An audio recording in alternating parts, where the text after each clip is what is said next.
We shimmied and twirled. After this, she said, I'll take you around the world. She said, let's sneak out. I said, how about the back door? She said, that'll cost you $50 more. Ba-doom, ba-doom, ba-doom. I took a hooker to the prom. A nasty hooker to my senior prom. Never saw her again. She's just a memory. I can't forget her.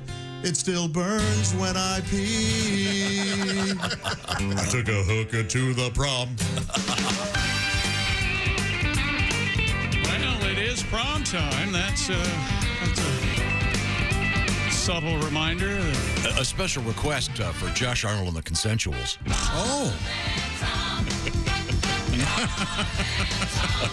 Let me ask you something. Did you name that band? Uh-huh. Yeah, good job.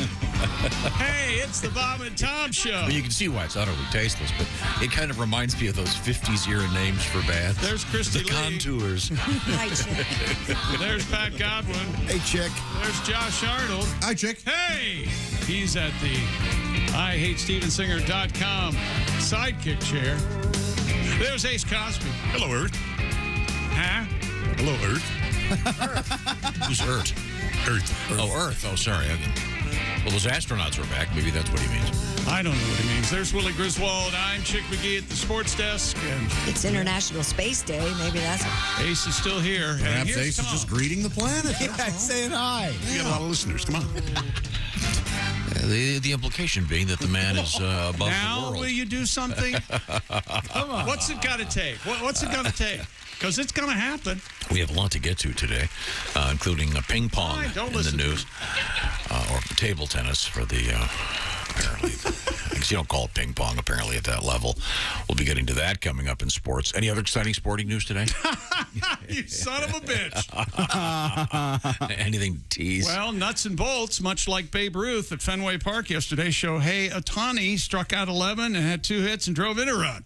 The Angels 8-0 win over the Red Sox at Fenway. This Ohtani guy, he's amazing. He's the real deal. He goes both ways, man. He pitches, he bats, he does it all. That is really He amazing. sells popcorn in between innings. And the Mets pull off. Evidently, the Mets are pretty darn good. They pull off the big upset yesterday.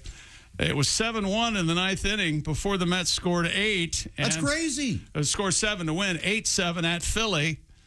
Brandon Nimmo tied it with a 2-run single. And Sterling Marte, the one-man partay, he doubled.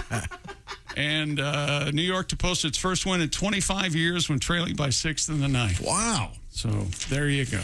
Okay, well, thank you. We'll get to more sports coming up later. And there's a big bucket of worms. What is it? Can of worms? Can of worms, yeah. Whatever. I like a bucket of Are worms. full of. Sergio Garcia was cussing out the PGA Tour yesterday. He was caught on the hot mic saying things like, I can't wait to get out of here. Only 2 more weeks, and I don't have to deal with you people anymore. I can't wait to leave this tour. Of course, he's talking about the Saudi Arabia Tour called the LIV, the Live Tour, where the prize money is in tens of thousands of dollars. And, of course, Phil Mickelson is on record as saying the PGA Tour is obscenely greedy.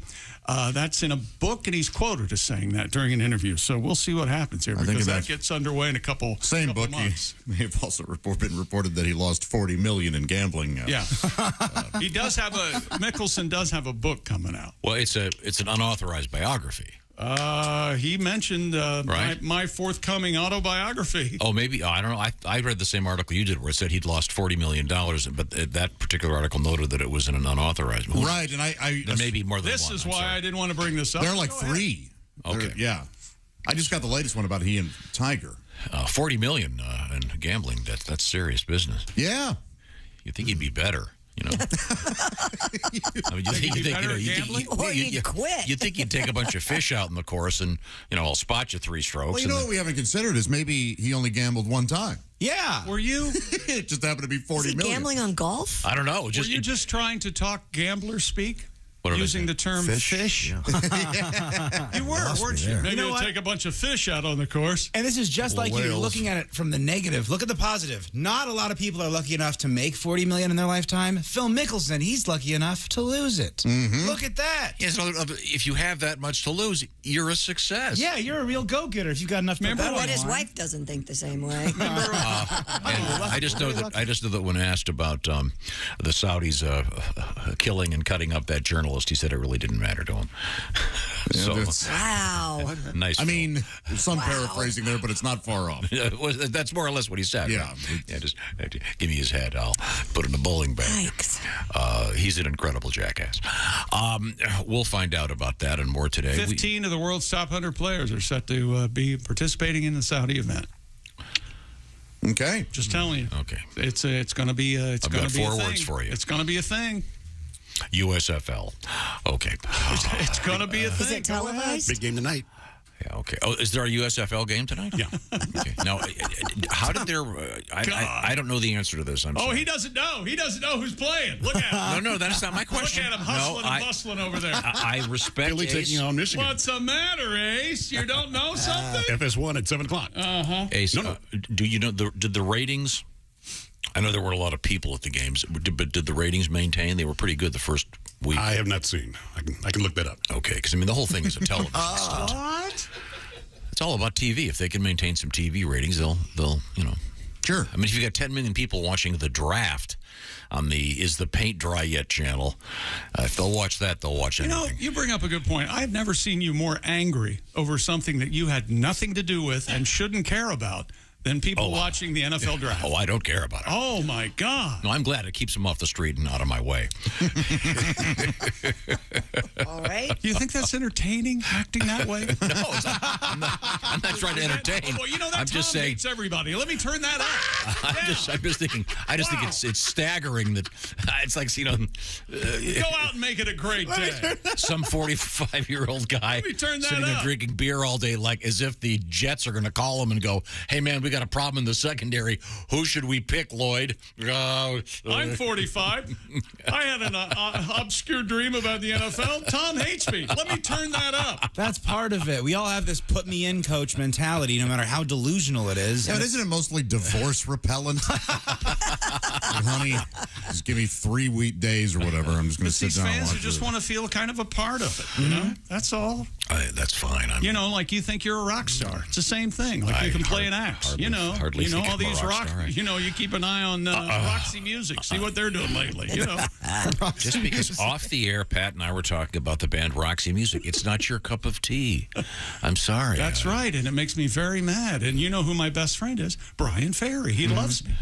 Well, I'm a fan. I think they're going out on tour, aren't they? I'm not sure, but I love Avalon. We were talking about Better that take because somebody good with him. we were talking about that because yesterday there was a stellar moment in the show, which I think we're going to relive here in just a few minutes, involving a parody of a song, a very famous song. And that song features a very well-known but very sort of brief drum thing that I believe a friend of ours actually plays. He also plays sometimes with Roxy Music. It's a long, complicated story, but... So now we know why you like Roxy Music. Because you're a friend of Andy's. No. He was in the band later on. I was a fan of the band way early. Okay. There's a new sensation. Rhododendron is a nice flower. I always liked it because Brian Ferry sings like Dracula. I always like it because he sings like Dracula. And that song, Love is the Drug. Love is The only song anyone knows from Roxy Music. Well, that's among the... I listen to Avalon. Among the Philistines, that's Really? true. Yeah, Avalon's- just I had their pin on my jean jacket when I was 1982. I thought I was cool. By the way, real quick, a jean jacket, Christy, rocked. Yeah. That's all I'm going to say. What about the fabulous musical step they made into the sound effect arena? That was Hey, you know what would be cool? Let's have somebody walking on pavement and a car starting at the beginning of this song. Yeah. People will I love hate that. How about this sound check?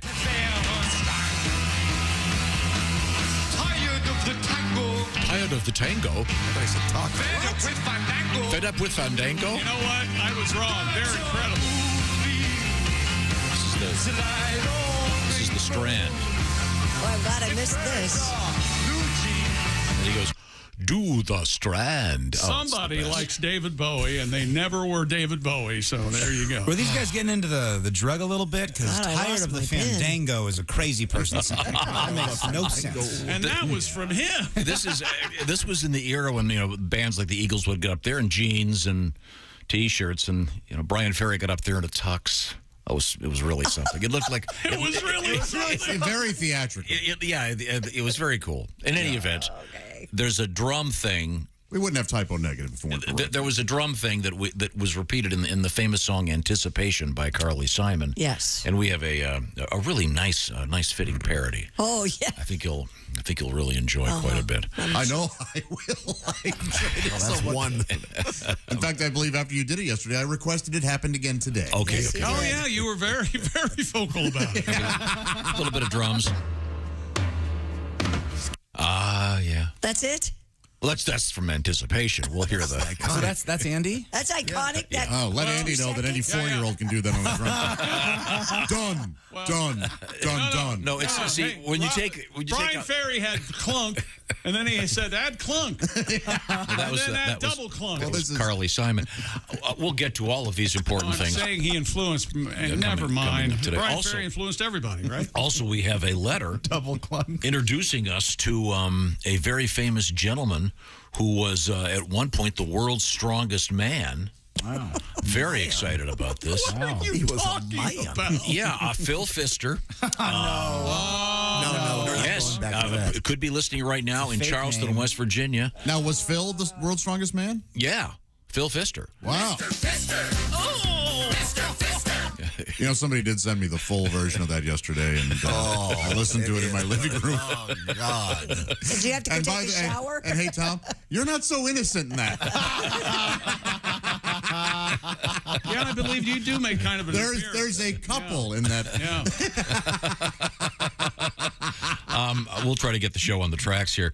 Right now, I want to remind you that this might be something when you've had a rough day, you get home. Oh, wait a minute, there's a package on the doorstep. It says Bespoke Post Box of Awesome. What could that be, Christy? Oh, it could be anything. It could be camping gear. It could be hot sauces, barbecue rubs, things for your kitchen, things for your pets, cigars. It could be a whole bunch of things because Bespoke Post partners with small businesses and emerging brands to curate a box specially for you. Every part of your life can be covered. But you say, Christy, how do they know what I like? Christy, how do they know what I like? Thank you, Josh. Well, it's simple. Chick's going to tell you all about that. Are you like me? You just got to work and you want to go home? Well, you know why? Of course, I want to go home for obvious reasons, but also there might be a box for me from Bespoke Post, and they know exactly what I want because to get started, you go to boxofawesome.com and take the quiz, and my answers were used to help the experts pick the exact right box of awesome for me. And they release new boxes every month across a ton of different categories. It's free to sign up, skip a month, cancel anytime, and each box valued at around $70. But you only pay a fraction of that price. And get 20% off right now, the first monthly box, when you sign up at boxofawesome.com. Enter the code Bob and Tom at checkout. That's boxofawesome.com, code Bob and Tom for 20% off your first box. You know, I'm sitting over here and I'm kind of laughing to myself because I'm reliving the first moments of the show. And I told Tom as a friend off the air. Yeah. I said, look, there's not much sports going on. Yep. There's a lot of nuts and bolts, I was here Stanley for Cup it. playoffs. I know you don't want to hear about that. So if you can help it. You tried to do him a favor. I try. I'm doing you a favor. First thing out of his lousy mouth. Chick, let's check in with sports. It's almost like you did it on purpose. His lousy mouth. Well, I mean, because we can get to the world's strongest man, I look forward to hearing about it. we can do it easy. Especially if his name is... Phil Pfister. Mr. Fister. 30 by 30. Can we stop doing that, please? Put you in jail. Hail from Phil. We'll be right back. This is the Bob and Tom Show. Essential Morning Radio. All day and all night. Might as well shoot me when the beer runs out. Bob and Tom 24/7. 24/7. Ah, boy, that's how I felt last night when my last beer ran out. That's Jimmy Mad Dog Matus. Might as well shoot me when the beer runs out. A classic from the Bob and Tom Show. Good morning. It is Friday, May 6th, the day after Cinco de Mayo. Hope you're here with us and not too hungover. Glad you can join us. Got a great show for you today. Boy, we are loaded up. Of course, it's Friday. Jeff Oskey will be along with the news we failed to mention. As a bonus, Kostaki Economopoulos is going to be stopping by. That's right. An NFL draft recap, if you will, and I'll look forward to the upcoming season as well as the international games announced yesterday. Tom Brady heading to Munich, Germany, hosting an NFL game for the first time this upcoming season. Kostaki will be covering it all. Also, Dear Allie, Sexy Time, coming up in the 9 o'clock hour. Normally on Wednesday, got moved to a special Friday edition, and we're going to close the final hour of this week's show with Allie Breen. It's going to be great. Hope you can join us. Her relationship letters have been awesome, or I should say, your relationship letters have been awesome. Again, Allie Breen coming up, Kostaki and Jeff Oskey. Get back, another cup of coffee. Let's do this. Come on. You're listening to the Bob and Tom Show on Bob and Tom 24/7. Hi, everybody. Christy Lee from the Bob and Tom Entertainment News Desk. Rush guitarist Alex Lifeson is selling several of his musical instruments, including his main guitar for most of his career. Julian's Auctions will sell Lifeson's 1976 Whitey Gibson electric guitar for what it calls a conservative estimate of $200,000 to $300,000. It will also feature the 1976 Gibson Dove acoustic guitar Lifeson used to write Closer to the Heart. The auction will be held the weekend of May 20th in New York. You can also check it out online, Julian's Auctions. Blake Shelton and Carson Daly are going to team up for a show where they play bar games and talk trash to each other. Shelton and Daly will play games like air cannon cornhole and keg curling for the show, Barmageddon. It will take place at Shelton's Nashville bar, Ole Red, and will air on USA Network. An air date has not been given. And Maine is taking steps to finally clean up their license plates. The Secretary of State is creating new rules to eliminate references to profanities, sex acts, and genitalia on vanity plates. The state radically loosened restrictions back in 2015, but the creative ways drivers use the plates to refer to raunchy and violent stuff has led to a steady stream of complaints. And the Secretary of State there said simply, "We've had enough." And that's your news. I'm Christy Lee. More of the Bob and Tom Show on the way.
Ladies and gentlemen, Bob and Tom. Who's that sexy man with a deep voice? Ace Cosby, here he is with his joke of the day. Cinco de Mayo, baby. I'm having lunch today with Pac-Man. Oh, really? Going Mexican, of course. You know what he always has on his nachos? What? Guacamole. Waka, waka, waka, waka. Cosby's joke of the day. That's fun. That's a fun one to tell. I'm just glad I was here to see him Waka, say waka, waka, waka, guacamole. That's my favorite joke you've ever told, Ace. Bob and Tom in the morning and highlights all day long. The Bob and Tom Show, weekday mornings at 6 a.m. Eastern on Bob and Tom 24/7. Hey, man, this is Donnie Baker, and this is Bob and Tom 24/7. I swear to God it is. That's like all day and most of the night. All right, this magician, he gets his job on a cruise ship. So he's working this cruise ship, and he does his act every night. In the front row is the captain of the ship with a parrot on her shoulder. So every night he does his act. Well, Hey, welcome back to the Bob and Tom Show. Christy Lee at the news desk. Hi, Chick. There's Pat Godwin in the performance room. Hello, Chick. There's Josh Arnold at the IHateStevensinger.com sidekick chair. Hi. There's Ace Cosby. Hey. He's at the track phone hotline, hot phone. Also has that Omaha steak joke of the day, and I understand it's a beauty today. Right as always. There's Willie Griswold. Morning. He just complimented you, Chick. Sure he did. And I'm Chick McGee at the sports desk. And here's my buddy, Tom. Thank you very much, Chick. You're welcome, buddy. We have a lot to get to. That's Yeah, we do. insincere. I will say there'll be some traveling in this room this weekend. I'll be home, but I do know that Willie's going to be home. Well, Do you think when you say there's going to be some traveling this weekend, you go and you go, well, they're certainly concerned about where I'm going to be. No, I'm actually doing a closed circuit to one of my girls. One of my little girls wants the hell with that. Don't do a closed circuit. She wants to go out of town this weekend, and I told her, Daddy's hasn't had any sleep all week. I'm hoping to get that extra couple hours in. But Willie G. Where Big Brother should step in and go. Where's she want to go? Yeah, does she want to go to Quincy, Illinois on Saturday? Because, boy, oh boy, I'll give her a ride. It's going to be Willie G. and the great Larry Reeb. This guy's one of my favorite comedians. Again, I not for everyone. The man is a legend. You don't have to say not for everyone. Well, no, I just don't want you to take your Aunt Flossie, and she gets there, and I think he might have been talking about. There has to be a way that we can share the story of him on stage being heckled. No. Oh, come on. No. We're all adults here. No. I can. I'll just say. Someone was offended by something Larry said, and then there was a reference to necrophilia. I haven't seen him that nervous in a while. There was a reference to non-consensual necrophilia, which I think is the only kind. This woman. It's really hard to get your approval. This woman yelled, "That's not funny. My mom just died." Okay. And Larry had we agreed we weren't going to tell the story. I liked it. I'm sorry. Go see him this weekend. Here's Larry to make you laugh. Yeah, okay. That's going to be at a place called the Ambiance in Quincy, Illinois, with Willie as your opener. That'll be great. While I'm at it. Oh, this is unbelievable. The food's okay, but the room feels great. That's the ambient room. It's going to be Cacciatore's. Am I getting it right? Cacciatore's? Yeah. There's a Cacciatore's. Cacciatore. In Ilion, New York with Willie and Josh, Saturday, May 21st. That'll be great. And then Mr. Godwin, the Astra Theater in Jasper, Indiana. The J is silent. No, it's not. No, it's Jasper. You messed Idiot. It's not Jasper? No. It's not a Jasper. Jasper. Maybe the original Jasper, which, of course, is a town in... help me here, check. Sweden, Norway, Sweden. Scandinavia. No, you got it right. Sweden, Norway. Yes, and Norway, Sweden. That's the Astra Theater. The Astra Theater with Jeff Oskey. Yeah, that's coming up. Well, that'll be a great show.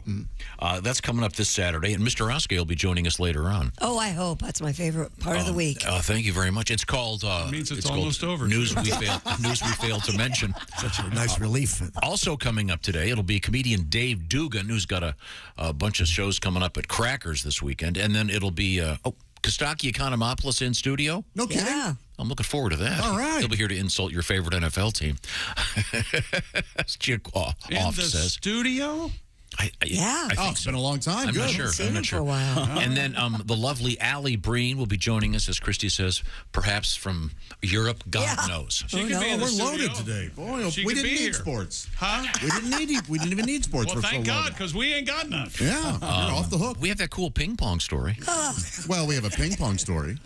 No, it's a good one. Even Chick said, hey, this is the best story I've got today in sports. Well, but Allie Breen joining us later. That was left-handed at best, I think. Allie Breen joining us for Sexy Time. Dear radio goofballs. That's us. Tom ruined my life on 2 separate occasions in the span of 5 minutes Thursday. The first was when a coworker told me he'd lived in the now infamous DeLand, Florida. Wow. That, of course, involved an entire 10 minutes on why did they name it DeLand? Because it's near to sea. Oh, thank you. That was quick. And the second one was when a customer greeted me with, hello there, to which I responded, who do you think you are, Marty Allen or Tom Griswold? Thankfully, the customer is also a fan of the show and appreciated the joke. Okay. Who did you? It could also have been Wolfman. Hello there. Oh, thank you, Wolfman Jack. Tom also mentioned he delivered newspapers the day of the JFK assassination. Correct. I have a local copy of our newspaper from November 22, 63. Read all about So it. thank you. Keep the laughs coming, and don't forget, I love the blatant hostility. Well, screw you, all right? We're going to sue that guy, the law firm, once again, of Zapruder and Zapruder. Wouldn't it be great? There's 3 of you. Yeah, I've got 2 ideas that would be a total waste of money. Okay. One of them would be go somewhere near DeLand, Florida, and put up a huge billboard with an arrow toward the ocean going DeLand this way and to sea that way. I believe I've seen a mock-up of that billboard. Yeah. And then the other one would be do a fake commercial for a fake personal injury law firm called Zapruder and Zapruder and put it on the air in Dallas and see what happens. That's incredibly so insensitive. Yeah, Let's combine both and see if we can sell a billboard for Zapruder and Zapruder in Dallas. Is that really insensitive? I think you're underscoring some failures of a particular community. Are you blaming the city of Dallas for killing your favorite president again, like you did yesterday? Yes. There were about if you read a whole list of things. If you read that about it, on the that day. editorials and here's the route and then a picture of a target on his head. Well, that has nothing to do with the good people that live in Dallas. Of course not. Did you know that Dallas is now the is the 3rd largest city in America? I know that's surpassing Chicago. 7-Eleven comes from Dallas. I know that much. Oh, there you go. Who doesn't love 7-Eleven? I've always loved 7-Eleven. I'm surprised they didn't change the name to 24. You know what I would buy a candle of? What? The smell of a 7-Eleven? Yes. Especially in the summer, you walk in, you get that blast of air conditioning, and it's just a nice convenience store smell. A 7-Eleven smells different than any other convenience store. You know what I want a candle of? Bicycle shop. I was at the bike shop yesterday. My friends at the bike line. Yeah, it's kind of a mix of rubber and like. I just love that place, and you just walk in and they had a dog there. It was great. Yeah, that place is cool. But don't you love that smell of a bike shop? I do. And I was talking to them about that. Have you seen that TV commercial where the guy, I forget which one of the incredibly expensive drugs it is, and the guy's spinning the wheel. He's working at a bike shop, and then you seen that one? And he's a man of a certain age. I said, have you guys seen that commercial? And they go, yeah, that's totally fake. The guy's got a hammer in his hand. What the hell's he doing to that bicycle? And I said, it's like anyone who ever sees a movie about whatever it is they do, they always know how fake it is. See a movie about radio, and you just go, there's nothing like that. But anyways, I love the smell of a bike shop. What candle would you want, Ace, if you could have a candle that would make your home smell like something? Pizza shop. Pizza shop. Oh, it's not a bad idea. I bet there is a pizza shop candle. I got to get some new candles. The only candles I have in my house right now are called Sweet, Sweet Pudding. I like Damn. Is that from the Ted Nugent collection? Josh, a baller! I like the idea that a person, because that sentiment is a cool guy, but buying candles for that is the opposite of a cool guy. That's an interesting candle. What do you call that? Oh, it's just a little fragrance called Sweet, Sweet Pudding. I was talking to a fireman friend of mine. And I got around yesterday, didn't you? I said, I just read something interesting. No, you didn't. I said, I read that. Wait a minute, are you telling him this? Yes, I'm telling him this. I said, I read that the number one cause of house fires used to be cigarette smoking, but now it's candles. In your experience, what's the number one cause of house fires? Just deadpans, arson. Oh, all right. So the world's worse off than we thought. Gee, I can't imagine why he didn't extrapolate on his answer, wanting to get away from And then he said, by the way, please tell people to stop taking the batteries out of their smoke alarms to play video games. We don't like removing the bodies from the houses. I told you there was 5 people left in Fortnite, and I was going to win. What else did you want me to do? I say people take batteries batteries out of their smoke detectors because they keep going off, and I can't figure out which one it is. So then I get so mad. We were having an off-the-air discussion about the glass break alarms. They sometimes go off for the funniest reasons, like you drop the. Do you have a glass break alarm? Yeah, no, I don't know what you're talking about. And a glass break goes off. A toddler screaming. Yeah, it's a glass break alarm. If someone punches out your window to break into your house, the glass break alarm goes off. Oh, that. It's based on a frequency thing. Yes, exactly. It will also go off if you say drop a glass fry pan handle, or if you close a shower door. Do you have? So you get out of the shower, you're wondering, why is my alarm going off and there are cops in my front yard? Let's go back to glass fry pan handles. What is that? What the hell is that? A fry pan made of glass? What's a fry pan lid? Oh, okay. I dropped one of those glass fry pan lids. Yep, I know what you got now. I dropped it and set off the glass thing. You just have to get to the alarm and turn it off quick enough. Hey, I saw something yesterday. I want to ask you a question. You don't go to the gas station if a tanker truck is there. That's correct. Yesterday, I saw a fire truck at the gas station. Is that like your perfect world? Anything goes wrong? Yes. All the fellas and are I right love there? my firemen. They're the best. Fire women, ladies, thank you very much for your service. You're the best. Super brave. Glad you're there for us. I've had to have interface with the fire department a couple of times. They're cool. They're wonderful. Yeah. A little bit awkward. Well, awkward. What do you mean? I had a situation. They're naked. What are you talking about? I had a situation in which the. Are you kidding me? He's got that long cap he wears. Oh, that's right. A candle and walking around. Who goes? Now I know how the fire started. You've got that candle in your hand. No, and this is important to know. I had what do you call it? I had the carbon monoxide detector went off, and I called the fire department. I said, hey, can you just send someone over to check this? And of course they have to send. I mean, they had the hook and ladder. The whole street was lit up, but the bad news is it was I had a problem with a furnace thing. So the good news is you got out. Yeah, and then they measured everybody, and it was real serious. But they sent everybody over. And at the time, the house I was living in was a ranch, but they had the hook and ladder. But I mean, they got to be ready for whatever. Yeah, of course. Bravo to them. Thank you very much. Bravo and bravo. Yeah, indeed. And make sure to get your make sure to have a carbon monoxide detector depending on the nature of your home and the heating, et cetera, et cetera. A little bit of a public service. You're welcome. Now you don't need one, Pat. You don't have a gas furnace. I don't know. Well, do you know if you have a gas furnace? I have no idea. No, you're electric. That was the famous the Pat Godwin phone call. Oh yeah. Called me one day and said he had no heat, and I said, "Do you have a gas or electric?" And he didn't know. So, well, don't you pay a traveling man? Don't you pay a gas bill? Right. I walk in and out of my place. I don't know when I'm home, when I'm gone. It's unbelievable. Do you know where you are right now? I think. Okay. At your apartment, Pat, do you have a screwdriver or a hammer? I have 2 screwdrivers and 1 hammer. They were gifted. Yeah, I'm going to need those back. They were gifted to me by Josh Arnold. We could do a show about what tool or appliance of your friends have you had the longest. What book have you borrowed and never returned? Oh, I've got your DVD. There's a Blu-ray of Mud still. Yes, please. Yeah, I sure do. I want to watch it. Yeah. Is that You have a Blu-ray player? Is that a porno? No. Oh. It's Matthew McConaughey, right? Mud? No, you've never Mud seen Buddies is the porno. Okay. Well, speaking of mud, are we going to be looking for some mudders at the Kentucky Derby? Oh, yeah. Christy has a lowdown on that. She's been betting all week, and she's... I haven't checked the weather. I will. I have plenty of Kentucky Derby trivia, Tom, if you'd like to go there.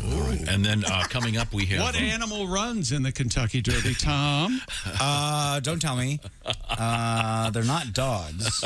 How many animals compete in the Kentucky Derby? 20. Just like the Indy 500, it's 33. No, it's 20. I thought it was unlimited, or no limit, or they start 2 races, or Well, what is they it? gotta have a limit. The track's only Now, do we have so time? Do we have wide. time to get this song in, Pat? Possibly. Okay, If the now- setup isn't 10 minutes long. Not sure what that's supposed to mean. Oh, well, you've been on a roll You're famous today. for... Okay, well, since Chick wanted us to bring up some other topics, because sports. I've got a sports story coming up, and when you hear the words diamond and park, what do you think of? Baseball. That's Yeah, of right. course, yeah. Jesus Christ. ballpark and diamond. Yes, Okay, ballpark. baseball. I'll have diamond. I was story thinking come of up. diamond. Well, It's Christy. Mother's Day is just around the corner. Is there a horse named Diamond that's going to be in the Derby? No, there isn't. Okay, well, coming up, we'll get to Pat's song. Okay. But I already have a letter in support of this thing, which is a lot of fun. I want to do some real quick here. Our friend Mike Birbiglia was asked at the last minute to host for Kimmel, I want to say Tuesday and Wednesday evenings. Mike is currently in Chicago doing his latest show, which is great. He's at the Steppenwolf Theater, and he'll be there this weekend and for most of the month. But he flew Southwest Airlines, which he congratulated quite a bit on. Anytime. I'm a big fan, too, Southwest. But when he was introduced, there was an issue. And I don't know if you heard about this, but Mike Birbiglia often talks about how his name is often mispronounced. And here's an example of what happened. You may have heard Jimmy is out with COVID. Don't worry, he's okay. But I am your substitute teacher for tonight, Mike Birbiglia, or as I'm known in the news. Kimmel announced on Twitter that comedian Mike Birbiglia. Oh, I'm sorry. Say his name. Thanks to Mike Birbiglia. Now, Mike Birbiglia will take the reins. Comedian Mike Birbiglia will fill in. Comedian Mike Birbiglia is going to be filling in. Comedian Mike Birbiglia will fill in for late night host Jimmy Kimmel. It just rolls off the tongue. That was part of Mike's intro, and of course, when he was on our show, he did a famous segment for many, many years, and we had our jingle singers do several variations on his name. We'll try to get to a couple of those coming up sometime during the show today. A little preview from the news desk, Christy. Any tasty morsels coming up? Well, we have one of your favorite video games now in the Hall of Fame. We have World Password Day. I don't know how we missed that. We have a really sweet story about a dog named Zorro. And was he P and a Z? How many of you at least have one password that uses the name of a pet? None. I'm not going to say because people know my names of my pets, you tool. Yeah, I already told you my password for everything is 27 Oreo, okay? 27 Oreo keeps it nice and easy. Everything. No, it keeps it just one for everything, chick. Okay. As you know, I use 420 Big Boob 69. Oh. And then your mother's birthday, right? Yeah, of course. Her maiden name, you idiot.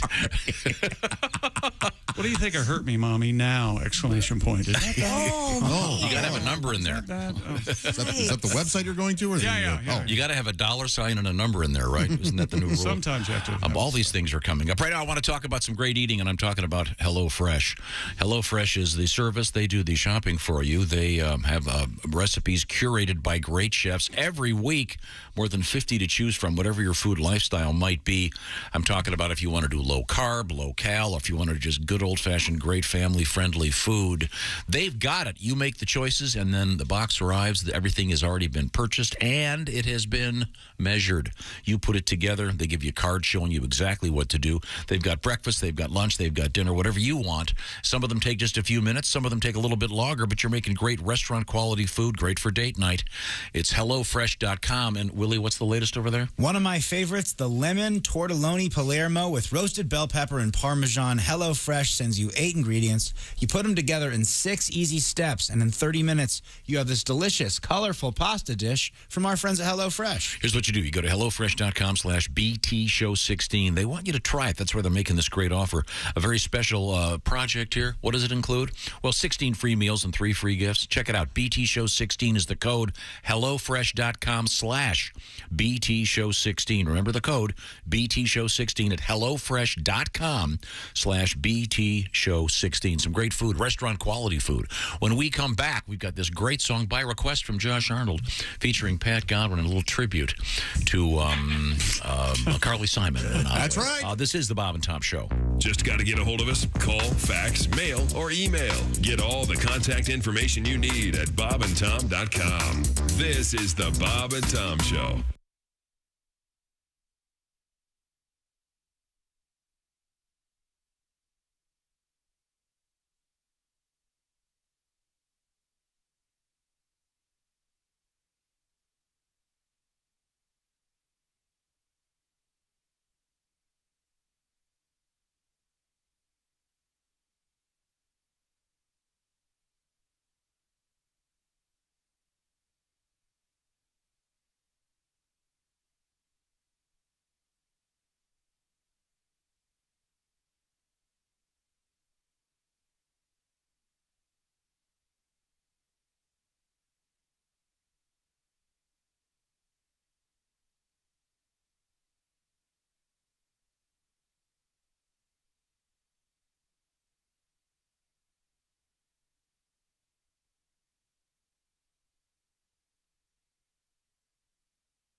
This is Bob and Tom 24/7. 24/7.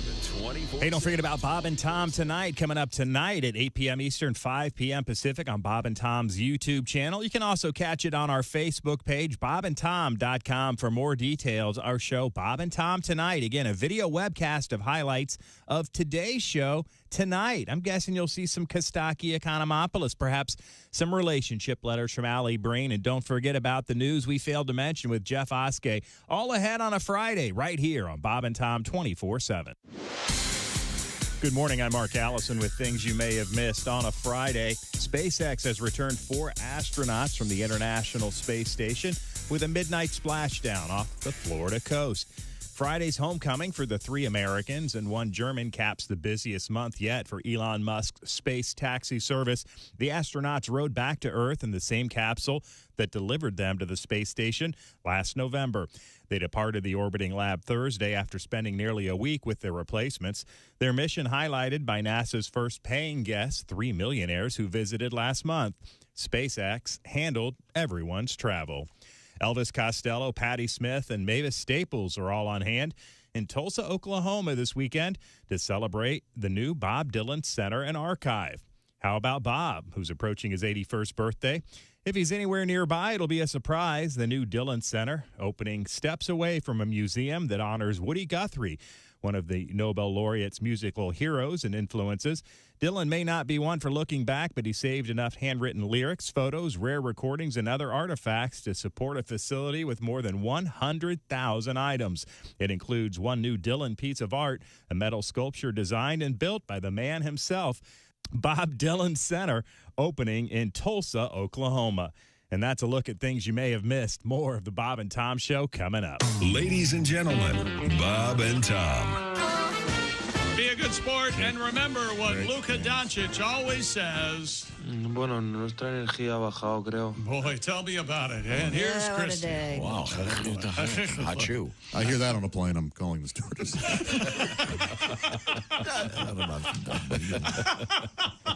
So it's not any. It's just any language for you. That's right. That's right. Any language that's not English is scary. Ding, ding, ding. Non-English. Ding, ding, ding, ding.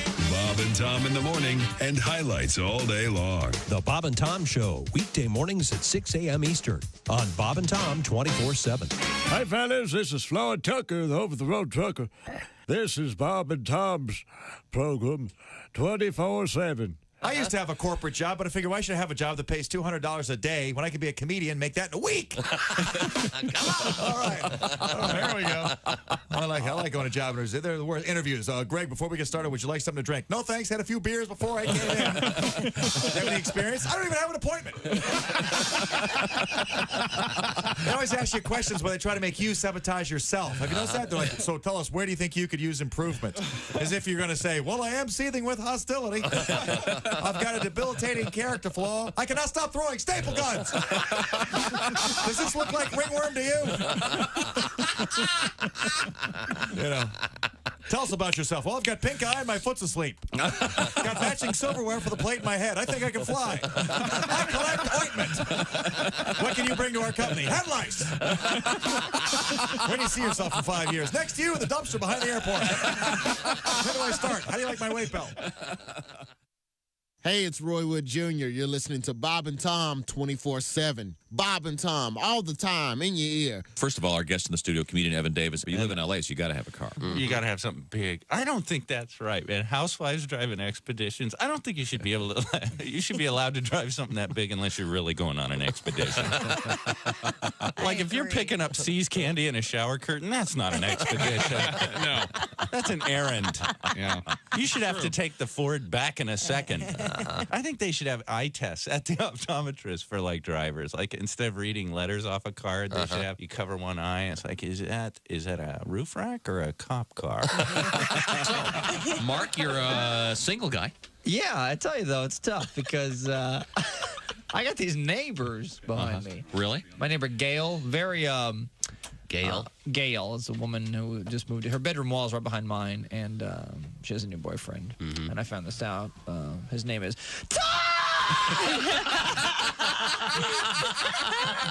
Good morning, sunshine. Bob and Tom Hey, welcome back to the Bob and Tom Show. Christy Lee at the news desk. Hey. There's Pat Godwin in the performance room. Hey, check. Hey. Josh. Huh? I thought you were supposed to say happy day. Isn't that the new thing? Happy day. That really wasn't all that happy. Well, just put words in my mouth and I'll just say whatever you want. Go ahead. Happy day can't be forced.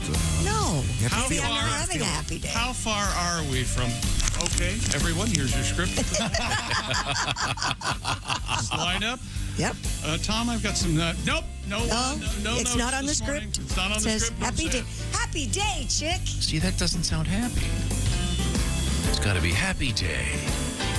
Josh, show her how it's done. Hi, Josh. Dance for me. Happy day. He's at the IHateStevensinger.com sidekick chair. No, it's just not. Ace Cosby, yeah, it's sucked all the fun out of it. I don't know how you do that, but you really do. You take anything. A joy vampire. I just see us. Well, there's no beating this. See? Are you happy now? Day. This is cheering me up. Nobody can happy day like these folks. Don't do that on the camera anymore, okay? What did you do? I had a bit of a dance, kind of a jazz hands toward the heavens. I did. I turned my head. That was a disturbing I was image. reading ahead. There's Willie Griswold. Big time. Chick McGee. Remember that before he got his Big paws on it? time, Remember yeah. that? Remember all having fun That with was it? fun. You see, you keep... How about you? How about you? Big time. Hi, everybody. No. There you go. Hi, everybody. Willie was big time. Oh, I thought you were big time. No. Well, then I'll keep going doing it, Willie, and you can have big time T-shirts, big time rolling paper. I'm telling you, you get your paws on something and it's not fun anymore. Then we're all, it feels like it's the principal saying our catchphrase now. You know, we had a secret handshake and now the substitute teacher's in on it. Oh, yeah, that's no good. All right. I guess I'm a fun vampire. You're right. You're not a fun anything. Okay. Christy, do you know what this is?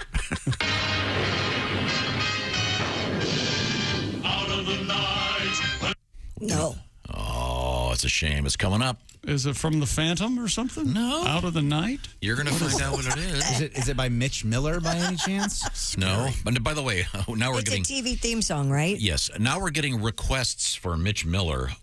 We are. Because I was saying... I don't believe you. If you're wondering why the Beatles were so great and took over the airwaves back in '64, it's because this was what it replaced. Won't you come home, Bill baby? Won't you come home? The largest aggregation of white people, men only, since, the Supreme Court for most.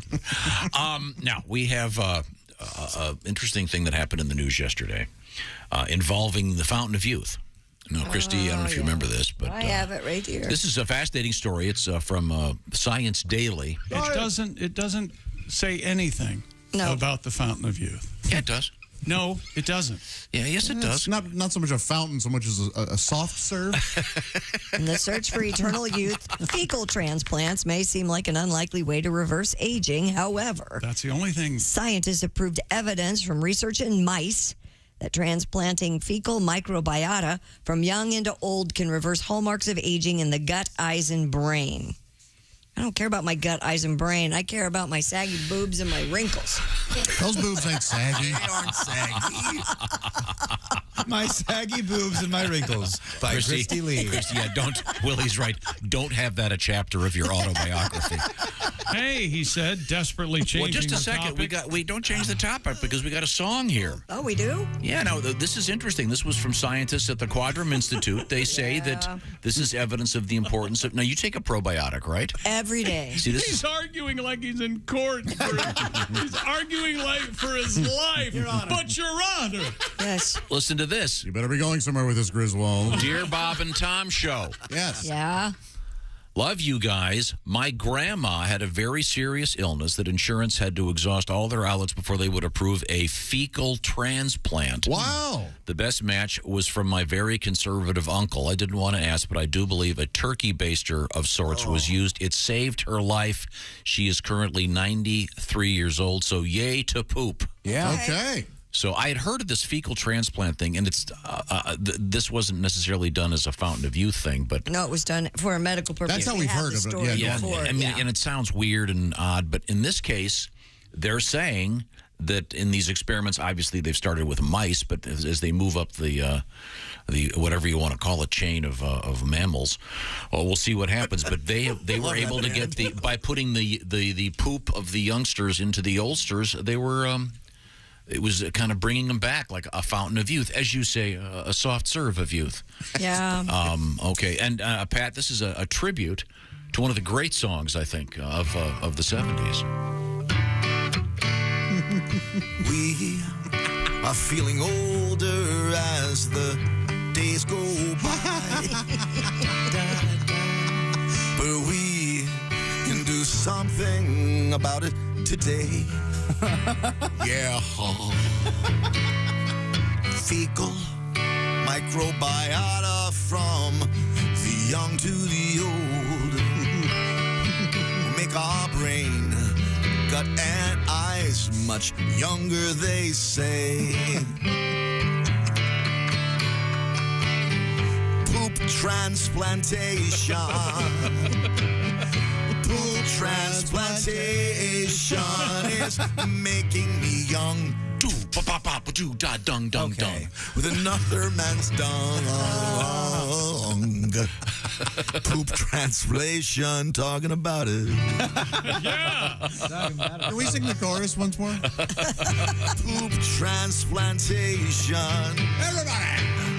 Poop transplantation is making me young. Dung, dung, dung, dung, dung. With a man's dung. Oh, yeah. Poop transplantation. You know what? I take it back. Watching you like a lunatic play the drums. Is that it? Yeah, a little bit of, I think that's our friend Andy Newmark on the drums. Now you think? You don't know for sure? He ain't my friend. He's your friend. What do you got here? Oh, that's not it. Okay. What is that? Kenny Loggins? What is that? It sounded like when you click pause in a Mario game, the music that plays. Oh, here we go. This is it. A little bit of Carly Simon. Oh, sorry. We can never know. It's a great song. And if you Pat, can listen closely, you hear her clamshell mouth clap. Oh, she's gorgeous. She's the best. And that was a very nice, Pat. Thank you very much. I can put my fist in my mouth. Yes. And that was one of the first songs that I remember that was sold to for a commercial. It was for the ketchup, right? For Heinz ketchup. Anticipation. Probably. So Slowly coming out of there, the bottle. And was it Carly singing it, or was it somebody else? I think it was They used the original, yeah. Wow, okay, that's cool. They did. That's cool. Coming up later today, Pat, I don't know if you saw this. I sent you this article because Christy found it for me about what makes Paul McCartney, what his recurring dream is. That is, what do you call it, a nervous dream, an anxiety dream? I call it an anxiety dream. Anxiety High dream? Anxiety dream. The oldest version of the actor's nightmare. Yes, if you will. not being prepared, Josh. Chick, do you ever have a football game, but you're you now, but it's your same high school football team, and you can't find your pads and don't know your locker passcode? No, I don't have that one. Do you have that one? Yeah, I get that one. It's weird. I have the one. I'm in my underwear. I'm naked at school. I always know my combination, though, stuff like that. Yeah, Mine's always radio. I'm always taking a test. Yeah, I'm always on the air, and there's nowhere to go. I'm always making out with my grandfather. Good. That's healthy that you Nowhere to recognize go. that. We'll come back and discuss all these things. We were talking about. This is the Bob and Tom Show. Text us at 888-262-8661. More Bob and Tom next. State law.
Bob and Tom 24/7. Not on air, online, all the time. Bob and Tom, 24/7.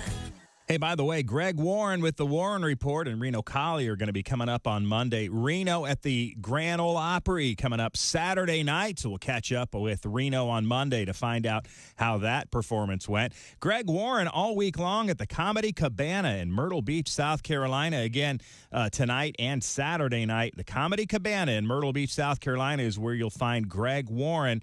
Find out more about tickets at gregwarrencomedy.com. And Greg Warren will be joining us on Monday, as well as Reno Collier. We roll through a Friday with you right here on Bob and Tom 24/7.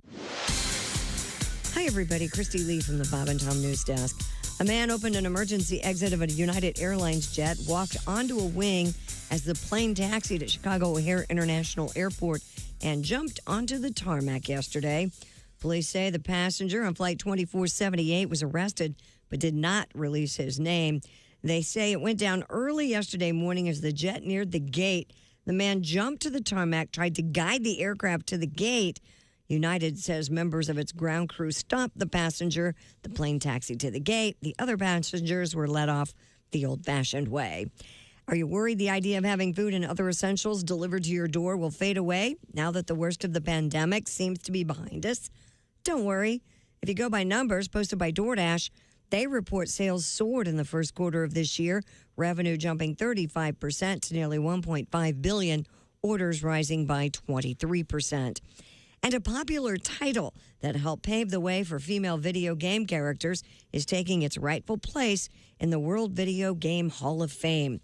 The organization behind the hall has added, you guessed it, Ms. Pac-Man to the ranks of titles recognized for both their popularity and their influence on the video game industry. Ms. Pac-Man was released in 1981 as Midway's follow-up to Pac-Man and has gone on to be one of the best-selling arcade games of all time, and the only one Tom Griswold will admit to playing. And that's your news. I'm Christy Lee. More of the Bob and Tom Show on the way. Thanks for listening to Bob and Tom 24/7. When I say America, what comes to mind? For me, it's simple. Mom, apple pie, and whole milk. They've been around forever. Let's hope that doesn't change. But did you know this country is actually importing whole milk?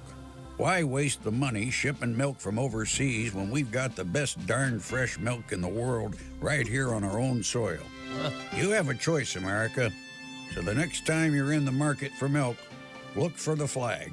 Old Glory Whole Milk. Old Glory Whole Milk stands alone. It's the best milk across the board. Hey, fellas, I'm long-time over-the-road trucker, Floyd Tucker. The next time you crave whole milk, ask your fellow truckers where you can find Old Glory Whole Milk, and then ask if they're a cop. Take it from me, it's something else. Old Glory Whole Milk. Just say when. Bob and Tom. 5, 4, 3, 2, 1.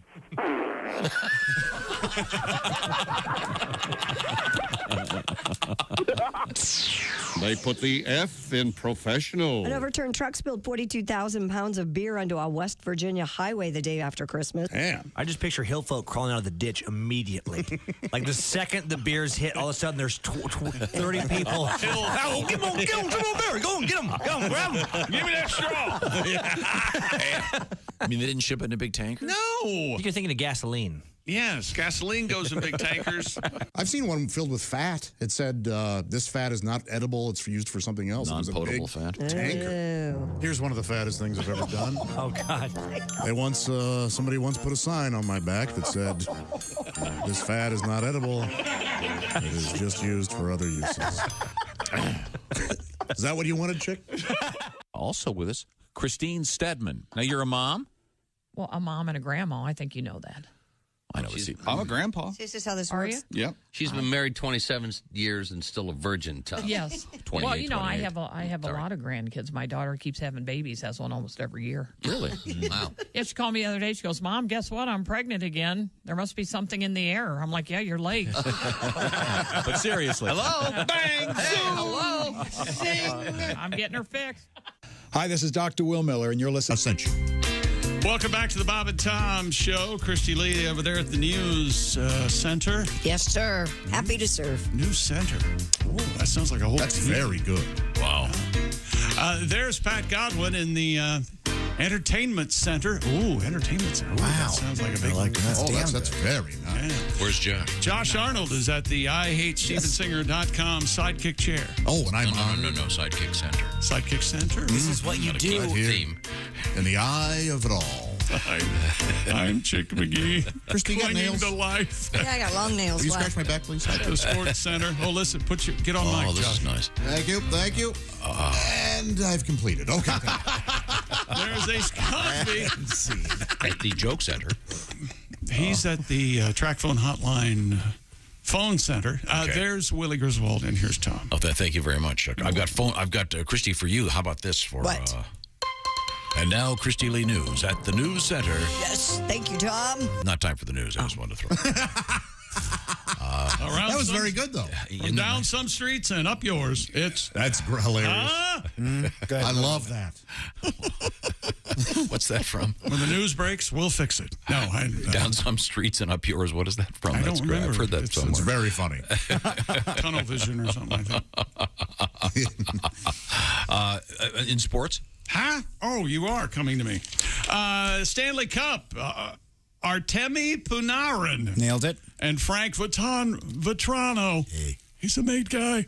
Had a goal and 2 assists. The Rangers 5-2 win over the Penguins. That series at a game apiece. Panthers, even their Stanley Cup first-round series, they beat the Caps 5-1. They are Panthers. Florida's lousy with Panthers. They sure are. Did you know that? They love anaconda meat. Wow. Kale Makar beat third-string netminder Connor Ingram, Colorado's 50th. Netminder. The nutminder is what you also call a fluffer on a porno set. You seen the Nutminder? Fluffer was offensive, so they changed to Nutminder. The guy's last name is Makar?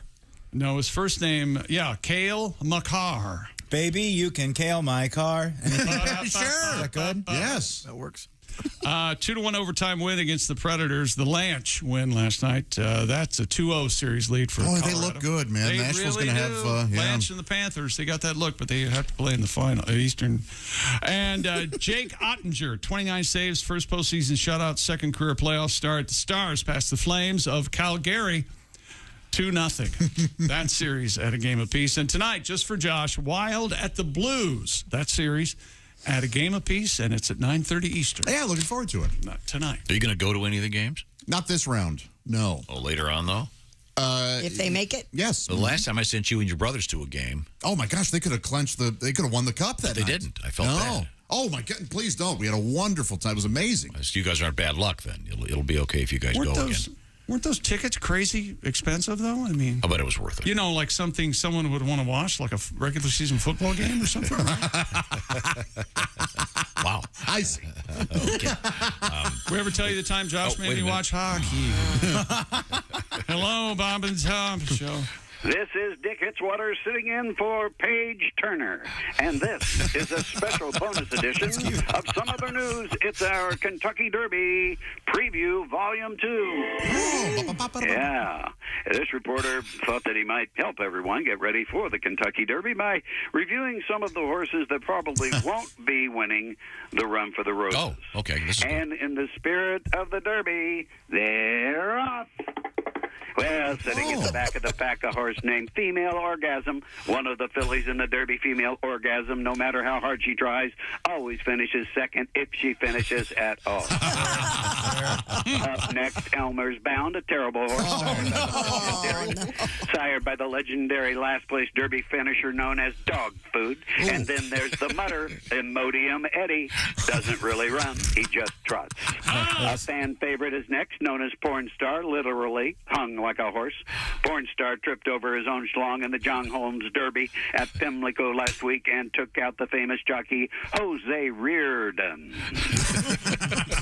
Up next, a favorite of the youngsters, Mr. Peabody, ridden by a jockey named Sherman. Mr. Peabody's nickname is the Swayback Machine. Oh, my God. Hey, no one is making a penny this year off Oopsie Daisy. Her last 3 races she tripped coming out of the gate. There she did it again. And the horse no no one wants running out in front of the pack is Gaseous Myrtle. Another losing horse, Prince Andrew. This horse refuses to be ridden by anyone over the age of 18. And then there's Gronk. He keeps leaving the track midway through the race to go shotgun beers in the parking lot. Finally, Megan the Stallion is in the running. Biggest handicap, she only has 2 legs and a whole lot of ass. She does. This My is goodness. Dick Swatter sitting in for Paige Turner, and this has been a Some Other News Kentucky Derby special. Ah, well done, Dick. Very good. That was great. You know, Paige Turner wouldn't have done nearly as well. No. They're always on the wrong part of the teleprompter, Paige Turner. It really took me down to the track. Those horses felt like I was there. Those were fake horses, right? 'Cause I got my money on a real. I think I've got the lock for tomorrow. Who do you have? I put $1,000 on Chappelle's Attacker. Boy, I think it's. Well, he's not going to jail. So. Late entry, right? Yeah, by the way, what the hell's wrong with the prosecutors in Los Angeles? Well, let's not go there, but Yeah, your they're Derby not- Day weather. They're not charging him with a felony. No. He What? attacked. He was carrying a deadly weapon. That's a misdemeanor. Was They're it gonna a charge him with knife a shaped like a misdemeanor. gun or a gun shaped It like was a a knife? it was a gun that actually it wasn't a real gun, but it looks just like a gun, and inside was a very long, sharp knife blade. What? Yeah. Oh, And he, yeah. He brought it to a place in public, and he's just fine. Yeah, they're gonna. It's for like Terrifying. minor. No, I told Derby you. Day weather. Paying this guy at the Hollywood Bowl set his balls on fire. See, I'm not saying that. I'd pay $10 to see that. You would? Oh yeah. You get tickets? Watch a man get his balls on fire. Hey, honey, I got a Groupon to watch the guy get his balls on fire. Come on. Yeah. Bring the kids. I'll light him. We'll go to Musso and Frank's afterwards. It'll be good. Give him a thermite enema, and see what happens. Cloudy, slight chance of a shower for Derby Day with a high of 65. Rainy for the Oaks today, though. I got bad news. Oh, for you okay. there. Yeah. But anyway. Now, I know you have been, while off the air, spending a great deal of Yes. time on that betting app. Um, I'm more than a little confused because everywhere I look, it says that the limit for horse entries in the Kentucky Derby is 20, but Yeah. they list 22 here for starting at the Kentucky Derby this year. So I don't know Are there? what's going on. This is going to show that I'm not a sports guy. Do they have horses that are understudies? Maybe it's a stand-in. I Yeah, don't that's the think term. so. Mo Donegal, Happy Jack, Epicenter, Summers Tomorrow, Smile Happy, Messier, Crown Pride, Change It. I like that white berry. Tonight, the role of Epicenter will be played Tis by... the Bomb, Zandon at 3-1, Pioneer of Medina. Where's I'm Coming? Medina. What? I'm Coming has been scratched. It's I'm Coming in the clubhouse turn. Barber Road. Oh, dear God. Oh, that was Steve Earle's song, Barber Road. Yeah. White Abario. That's my favorite. Cyberknife. Oh, you like that 10-1? 10-1 odds. He ran well. Yeah. She ran well. I don't even know if they're boys or girls. That tells you how much I know about Oh, there's a horses. horse named. There are no There's a girl horse named horses in Zozos. racing. Z-O-Z-O. Is that a Zeppelin reference? you think? I suppose. Zozos, ridden by Manny Franco at 20-1. Rattle and Roll, Rich Strike. So I don't know what the actual deal is with the. We I don't did. know either. Did you take notes yesterday when we talked with our I guest did. about the Derby? And somebody asked to repost that. So did you write them down? Yeah, I've got them over here. Did so- you have Epicenter, Tobiah, Charge It, and Simplification? No, I had Mr. Magoo. Oh. Riding Miss Daisy and Sister's Mustache. Oh, okay. Yeah. You Oh, just no, I'm sorry. can't be That's serious. because I had Riding Sister's Mustache. I got those mixed up. Yeah. No, but I saw the drawing, and Thunderous Dump is starting in the 5th position. Oh, thank goodness. Thunder. God help me, but I think that's Thunderous Dump. Yeah. Can you name a horse like Photo Finish? Can you name a horse that has something to do with the Winner? Dead Jockey? Probably bad. Unappealing. Are there any really straight horse names, just like Terry, or like a horse named like Dylan or something? Or do they always go kind of fun and flamboyant? Sometimes they are a first name and a surname. I've seen that. Isn't there some complicated formula? There's an august board that reviews the names. I think Mark told us that one year. Yeah, I tried to name. I was part of a group. We bought this white horse. We tried to name it Gentrification. Yeah. And they wouldn't allow it? Did you get silent? Okay. No, everybody, let's. you Let him stew. You soak over there. Let me think. I love these politically incorrect jokes. Just to see the look of shock on Willie's face. It was a joke. That was politically correct. You're going the other way. That Yeah, time. no, they didn't allow it. But they did let you name it White Flight, which was interesting. Which would sound like a faster horse. Yeah, exactly. Yeah. What a Pegasus. Enjoy your Derby weekend, ladies and gentlemen. I know I Have will, a Christy. Are you going to have a party? You've had a Derby breakfast before, or brunch, right? Then you and the ladies get Yeah, together? and wear hats, and it's very nice. But Of course, the Derby doesn't. If you have a brunch, you better start late because the Derby doesn't come on till like 5. You got to hand it to the announcers. That is the longest pregame. Yeah. For the it has to be the shortest event. 2 minutes. With the longest pregame of anything. Wow. Bless me. Wow. Are you okay? Yeah. Sorry, sneezed. Okay. Give me the teaser again, Christy. Oh, don't you want more Derby trivia? Oh, well, no, we don't have time for it right now. The race is sometimes referred to as the most exciting 2 minutes in sports, and it's the longest continually running sporting event in the United States. Yeah, what did he say yesterday? 100, just short of 150 years? It was first televised in 1910. Yeah. Amazing. Yeah, they didn't even have TVs. They just had a guy drawing stuff and throwing it into a crowd. That guy should have gotten some kind of award. he was good. They had to do the whole broadcast by Hey, this one almost looks like a horse. Slow down, Lloyd. That was just a Magnavox. Just a Magnavox.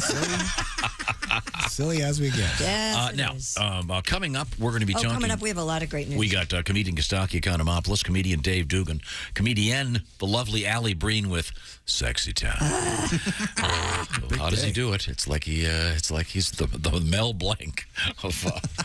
Did you just compliment yourself with a "How does he do it"? Yeah. Is that what you're doing? He thinks that's what people are saying. Oh my God! Dear Bob and Tom Show, who does the Sexy Time voice? Oh no! And I was so glad to find out that Jeff Oskey is Mr. Obvious. Okay, boy.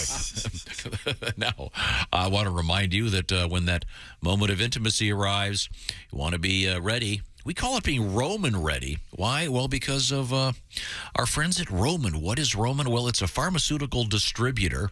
And what am I talking about? Now, I'm talking about those pharmaceuticals you've been seeing advertised on TV for whatever, 20 years.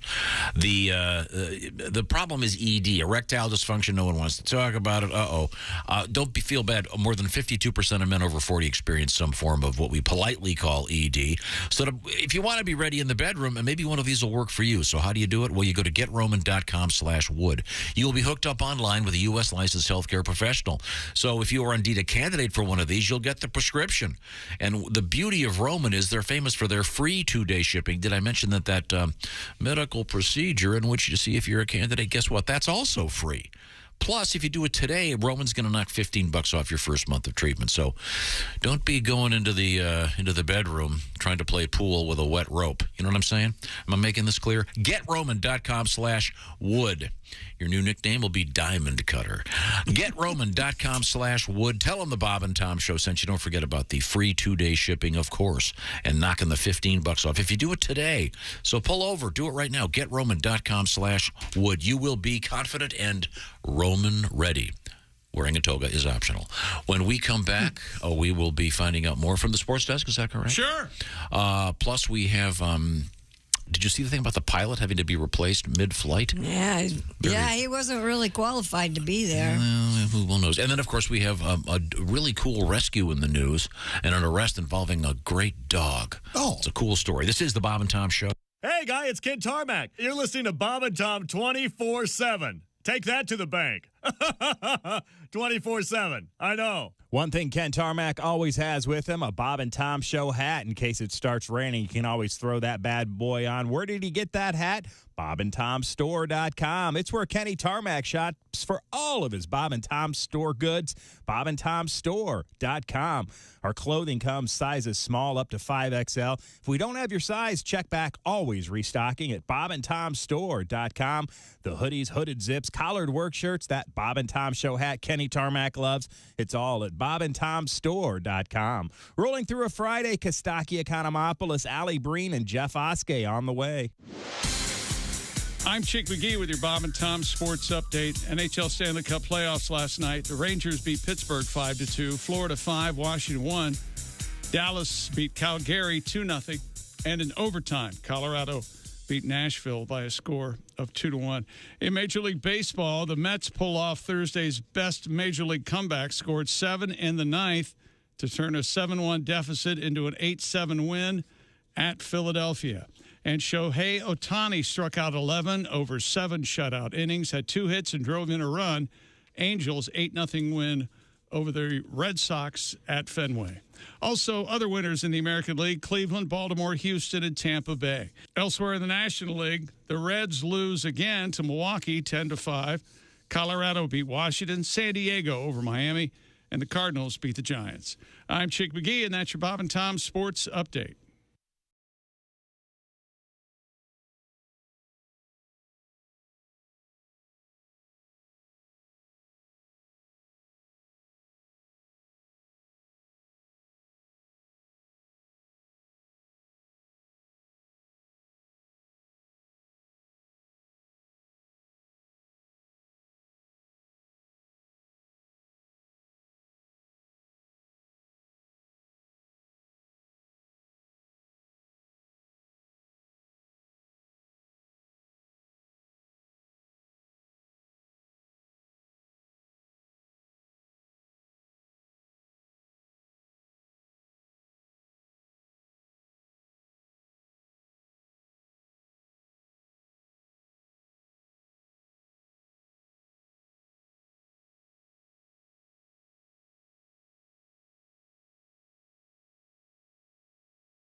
Hi, man, this is Donnie Baker. You're listening to Bob and Tom 24/7. We have comedian Nick Griffin. Nick, you were saying that you were a communications major in college, but you have trouble communicating with people. I think what my big problem is I don't care about the same things that other people care about, you know, and obviously I live in Hollywood and there's constant entertainment news, and you just, everywhere you turn, every little article in the grocery store line. Demi Moore, she has a career, 3 kids, and is going out with a 28-year-old hunk. How does she stay so fit? I don't know, she makes $10 million a movie. That might help. For that kind of money, she could hire a guy who did nothing all day but swat cookies out of her hand. Literally. Oh, cookie! Stop it! Stop it! Get a whole nother guy for cakes and pies. Hello, this is comedian John Evans, and you're listening to Bob and Tom 24/7. Comedian Nathan Trenholm in the studio with us. Now, Nathan, where are you living now? I'm living in Los Angeles now, and I live with a guy and a girl. And actually, the last time I was in town, I had some cookies, and I offered some of the cookies to my roommates, and the girl just got all mad at me. She's like, "Nathan, I'm an actress. Actresses can't have carbohydrates." I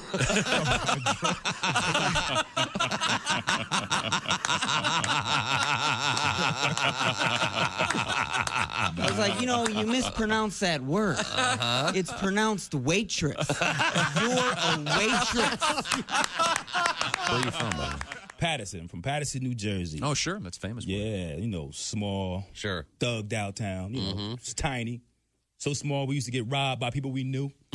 That's small. People like, stick them up. I'm like, Andre? I'm going to tell your mother, man. By the way, how is Aunt Carol? How's she doing? I'll come over for dinner.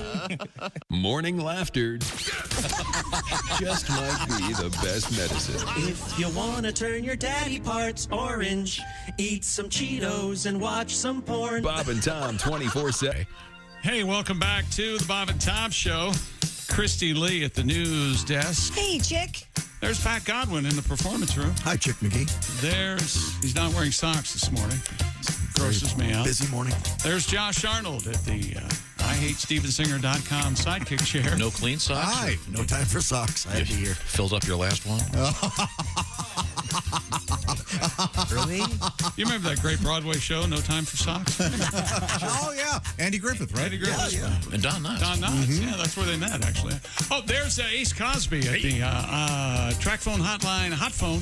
Willie Griswold's here. Remember that Weezer song, Tired of Socks? Love that song. I don't. I remember the sweater song.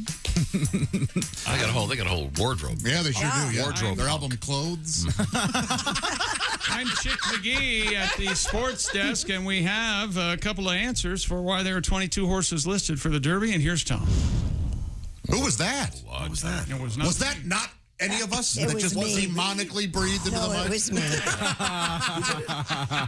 What's the I thought answer? for sure we had a... According to Gary and George, the two extras are called AEs, also eligible, and they only can get in the race if one or two of the other horses scratch. Okay. there you it go. makes perfect sense. We should know by 9 a.m. if they get in. Check local listings. The Oaks are 3-year-old fillies or female horses. The Derby, mainly colts, but geldings or fillies are eligible. It's one of the rare races. And Yeah, I'm a gelding. Okay, well, now, coming up, we're going to be hanging out with comedians Kostaki Economopoulos, Dave Dugan, and Allie Breen. What the hell am I looking at? Oh, my gosh. It's a special early edition of News We Failed to Mention with Jeff Oskey. That's right, everybody. Buckle up. I'm Jeff Oskey. We give you a lot of the news. We don't give you all the news, so I'm here to give you the news that we failed to mention. I like your Jerry curl, by the way. Failed to mention news. It's Miss Jessie's soft curl, Tom. Okay. Miss Jessie's. Looks very nice. You have to go to the 38th Street in whatever town you live in to purchase it. all right. Well, Hey, I look great. What are you talking about? It does look very good. nice head of hair. All right, let's get to it. A couple got married on a plane this week. What you failed to mention, worst reception food ever. Hey, thanks, Chickie. There's a joke. Johnny Depp and Amber Who Cares are all up in the news with Depp's $50 million defamation lawsuit, where we learned Amber supposedly took a deuce in the gentleman's bed. What you failed to mention, defamation suit, more like a defecation suit. Am I right? You're all right. How about you? Yeah, Chick loves it. A 100-year-old man has been at the same job for 84 years. What you failed to mention, the man has accrued over 200,000 hours of sick leave. 200,000 hours. That's a lot. Yeah. New York is considering allowing marijuana-infused food to be sold in their restaurants. What you failed to mention, proceed with caution, everyone. I've had a twice-baked potato before. Didn't feel a damn thing. Twice-baked. What a ripoff. Would have thought it would have been a good one. Baked. You say baked is slang. Yeah, that's what the kids say. A paraglider wrecked at Poo Poo Point in Washington this past week. Yeah. What you failed to mention, who's doing the naming in Washington? Poo Poo Point? Yeah, it's right up the road from Deuce Your Dungarees Drive and down the street from Crap Your Capri's Curve. Have you tried getting around Crap Your Capri's Curve? It's horrible.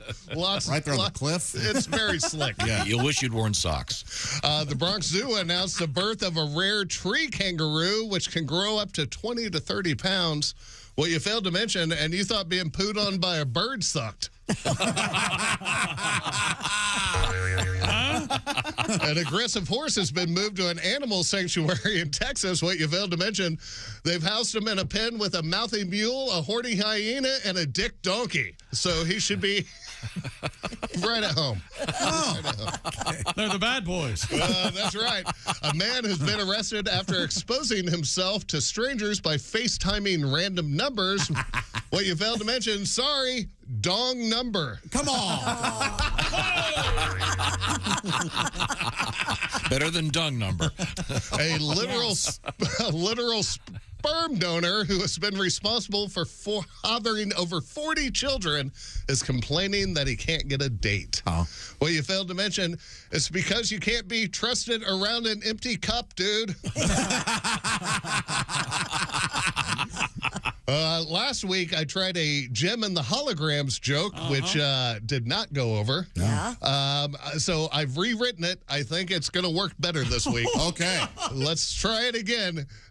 So a man just married a hologram. What you failed to mention, if she's a hologram, how's she going to be able to do the dishes? Is that better?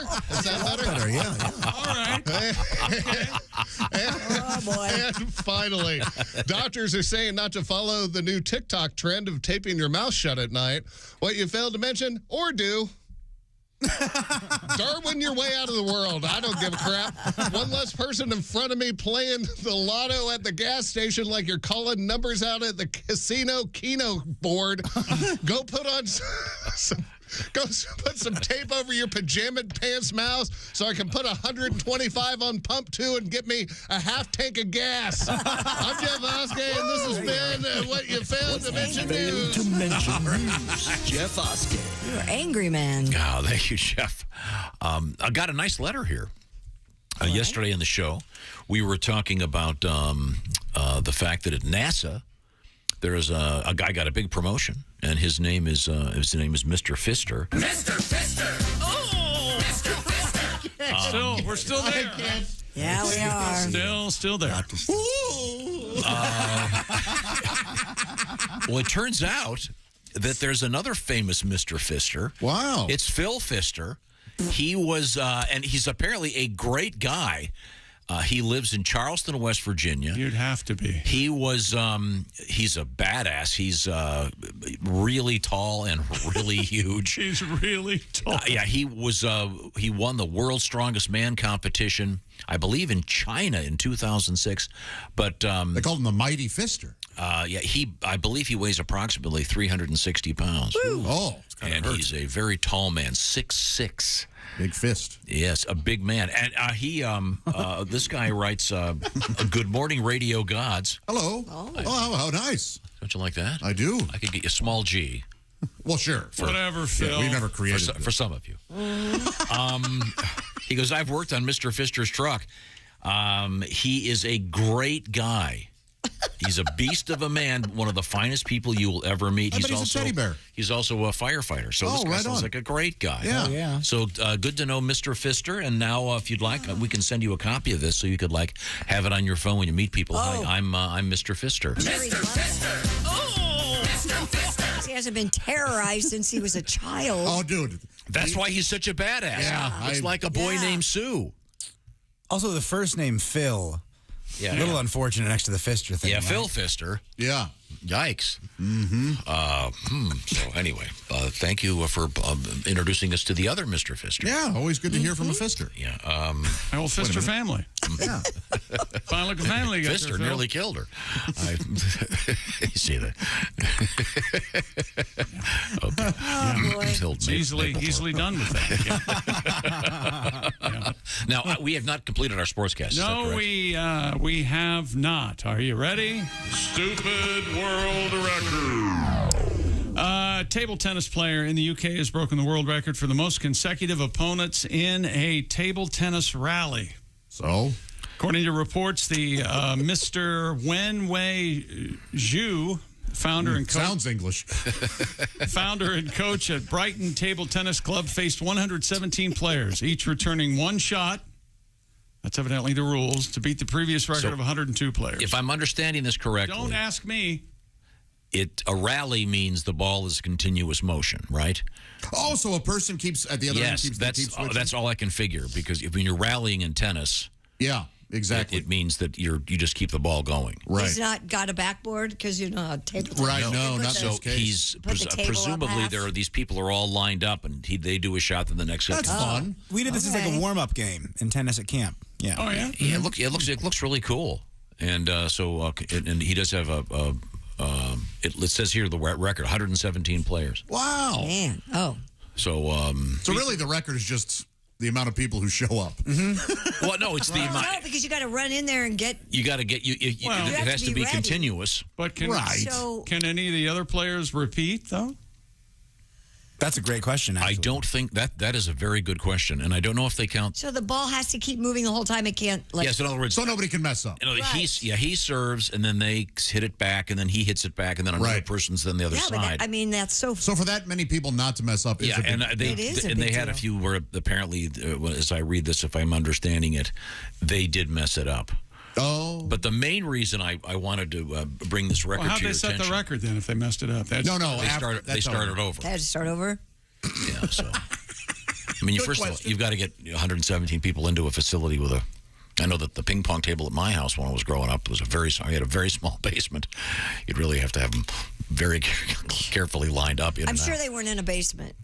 Oh, you think? I don't think a large room with a gymnasium, perhaps. Well, once again, if you guys had listened, do they measure this in pings or pongs? I don't know. The reason I brought this to your attention because you listen to anything in the story. He's the founder and coach of the Brighton Table Tennis Club. Yeah. You think that's where they had the record? Probably. They have their own building? They're not table tennis clubs, Chick. They're paddles. Paddles. A paddle of tennis. I don't mean to embarrass you. Really? Now, the reason I brought this up, I'm not sure if Willie is aware of this. What you got? But for those of you new to the show, many of us have lost parents or grandparents, and sadly, Josh, you're This is what you're shoehorning? Yes. I knew it was coming. I could tell. Speaking of table tennis, do you want to explain I know that your grandparents lived in a lovely facility. They did. Assisted living. Yeah, they loved it, and they loved it so much that they insisted that their funerals be held there in the chapel, and quite literally, this is not made up. The chapel is right next to the rec room, and so the recreation room right there at the facility. And I believe and we have audio of the actual. Is this your grandmother's funeral? Yes, yeah, your grandmother's funeral. I know this is supposed to be a show with a lot of frivolity and fun, but if we could just take a moment to honor your grandmother. We're about to start the service. Hey, could you hold it down in there? Pretty good rally they got going. Sure. I'll never forget the phone call I got from my dad after that bit first aired. And I'm not kidding. He goes, "How dare you play a bit that makes fun of my dead mother and make me laugh so hard." And my mom's funeral was at her facility. Those places really are great. They're like and they're the people who work there are the communities. best. If you work at one of those things helping the old folks, good for you, man. Yeah, they loved it. My mother loved living. Well, why don't we have audio from your mother's funeral? It wasn't next to a rec room. Yeah. It was right. But next to a rec room. I can make up something that it was next to, and I can put Dean to work for the next 3 hours. We'll get your grandmother. Yeah. Do you guys know that story? I do. No, yeah, about how you... He didn't tell me until like 3 months later. 3 months? It was in June, I think, right? And then I was going back to camp, and I was like, hey, I think before I go out to go to college, before I go to Colorado, I'm going to drive to Cleveland and visit Nana. And he goes, oh, you can't do that. And I go, why not? Well, she died in June. And I go, why didn't you tell me? And he goes, well, you were at camp. You can't do that. You can't do that. Maybe go check out the Rock and Roll Hall of Fame. How about that? Go to Cleveland. Have some fun. You know, at moments like this, I thought it was just me. No, it's the way you treat me this way, but you treat everyone that way. His heart was in the right place. He didn't want to ruin camp for him. It was. Or was it you thinking of yourself not wanting to break this unfortunate and awkward news to your son? But I'd say it is hard to get closure that way. Your grandmother's alive. It was a complicated time. Sure. I got to see her April of that year. It was okay. One of his brothers was in jail. It was kind of a weird. Oh my God. Yeah, and we're sorry to say that, Sam. We know you got real drunk that night downtown, Sam. There was a lot going on at the time. These screws. Okay. Coming up, we're going to speak with comedian Dave Dugan. But up next, I believe it's going to be Kostaki Economopoulos. No, he'll be here in a little bit. Okay, good. Oh, that's right. Okay, they got the times and everything. Right up there on the board.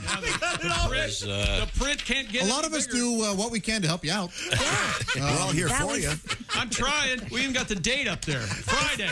Yeah, we could actually do it for you if you'd ever be let nice. us talk. Okay. Once again, he can't do two things at once, specifically read and talk at the same time. So luckily, you found the business of radio to be involved in. I can't think when I'm talking. I can't do two things at once. We know. I'll remind you that this weekend, Saturday, Mr. Godwin is at the Astra Theater. The correct pronunciation, Jasper, Indiana, with Jeff Oskey. That'll be great, Mr. Oskey. Yeah. of course, It's just- Jeff Oskey? It's Jeff Oskey. Oh, nuts. Jeff Oskey. Okay. Yes. And then that's this Saturday. And then I'll mention that Greg Warren is working this weekend at the Comedy Cabana in Myrtle Beach. Oh, yeah. He's been having fun there all week. It's a fun club. I've been there. Enjoying himself. It's the best club north of Havana. All right. Oh, is that okay? It's north of Havana. Right. I've heard he has some coups there. Have you heard that? No, koozies. Oh, like the drink holder. Okay. Kostaki is at the famed Eagles Lodge in Plainfield, Indiana. Great room. Willie with Larry Reeb, Uncle Lair at the Ambiance Theater in Quincy, Illinois, Saturday. Mm-hmm. So got a lot going on. So go see some great live comedy.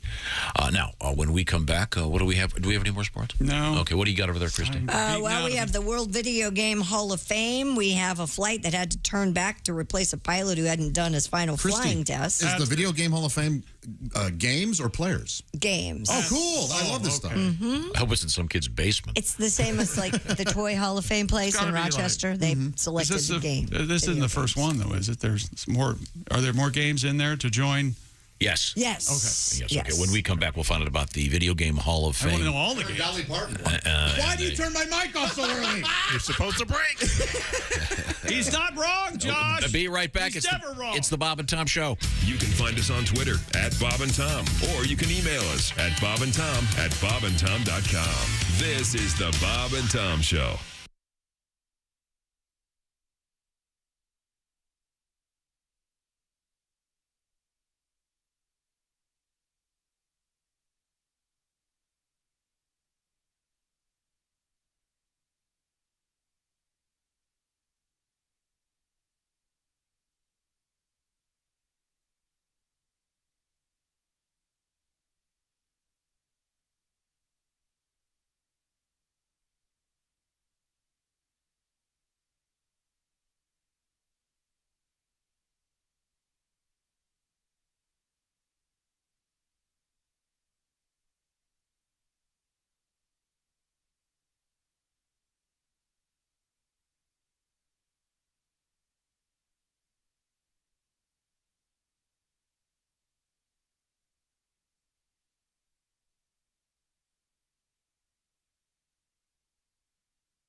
Morning radio all day and all night. Really?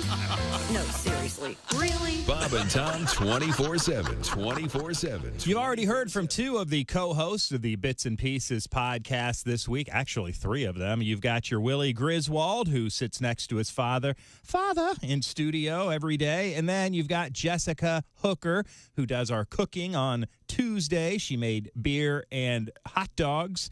It sounds like, well, actually, she made the hot dogs. We Eddie cooked anyway. The Bits and Pieces podcast, that Josh Arnold podcast, the Bob and Tom Show Extra podcast, all available for free at bobandtom.com/podcasts. You should check them out. Again, they're free. Great content over the weekend. If you're looking for a little extra Bob and Tom, check out our podcasts. If you haven't, again, they are free. bobandtom.com/podcasts. Hi, everybody. Christy Lee from the Bob and Tom Entertainment News Desk. Rush guitarist Alex Lifeson is selling several of his musical instruments, including his main guitar for most of his career. Julian's Auctions will sell Lifeson's 1976 Whitey Gibson electric guitar for what it calls a conservative estimate of $200,000 to $300,000. It will also feature the 1976 Gibson Dove acoustic guitar Lifeson used to write Closer to the Heart. The auction will be held the weekend of May 20th in New York. You can also check it out online, Julian's Auctions. Blake Shelton and Carson Daly are going to team up for a show where they play bar games and talk trash to each other. Shelton and Daly will play games like air cannon cornhole and keg curling for the show, Barmageddon. It will take place at Shelton's Nashville bar, Ole Red, and will air on USA Network. An air date has not been given. And Maine is taking steps to finally clean up their license plates. The Secretary of State is creating new rules to eliminate references to profanities, sex acts, and genitalia on vanity plates. The state radically loosened restrictions back in 2015, but the creative ways drivers use the plates to refer to raunchy and violent stuff has led to a steady stream of complaints. And the Secretary of State there said simply, "We've had enough." And that's your news. I'm Christy Lee. More of the Bob and Tom Show on the way. Ladies and gentlemen, Bob and Tom. I ran the teams that only get paid if they won. Okay. Thus, sitting here. Yes. You'd run the teams, all right. Right into the ground. Oh, no. Right, Luca? Bueno, nuestra energía I don't want to be an unknower either. Nuestra sensación. Mr. Fister, I feel like right we have to be there. facing a certain way. I definitely heard Mr. Fister. Mr. Fister! Oh! Mr. Fister! No. Somebody Anything take I that can do away to from help, me. Tom, you know me. Please take that off his button bar. Indeed. Nope. I want to hear it every 2 minutes. Bob and Tom in the morning and highlights all day long. The Bob and Tom Show, weekday mornings at 6 a.m. Eastern on Bob and Tom 24/7. Hey, it's Roy Wood Jr. You're listening to Bob and Tom 24/7. Has this ever happened to you? Oh, my. Just look at that. What am I going to do? What's wrong, honey? Look in the mirror, all that gray. Boy, did it sneak up on me. No, it didn't. You mean it's been gray for a long time? Only all of your life. Sweetie, your brain matter is supposed to be gray. Now close up your cranium and come to bed. All right, dear. Oh, I'm so lucky to have you. I totally agree. Ha, ha, ha, ha. If the top of your head is bushy and gray, hair color is not your problem. Remove that hatchet from your skull. Say hello to your Sarah Bella.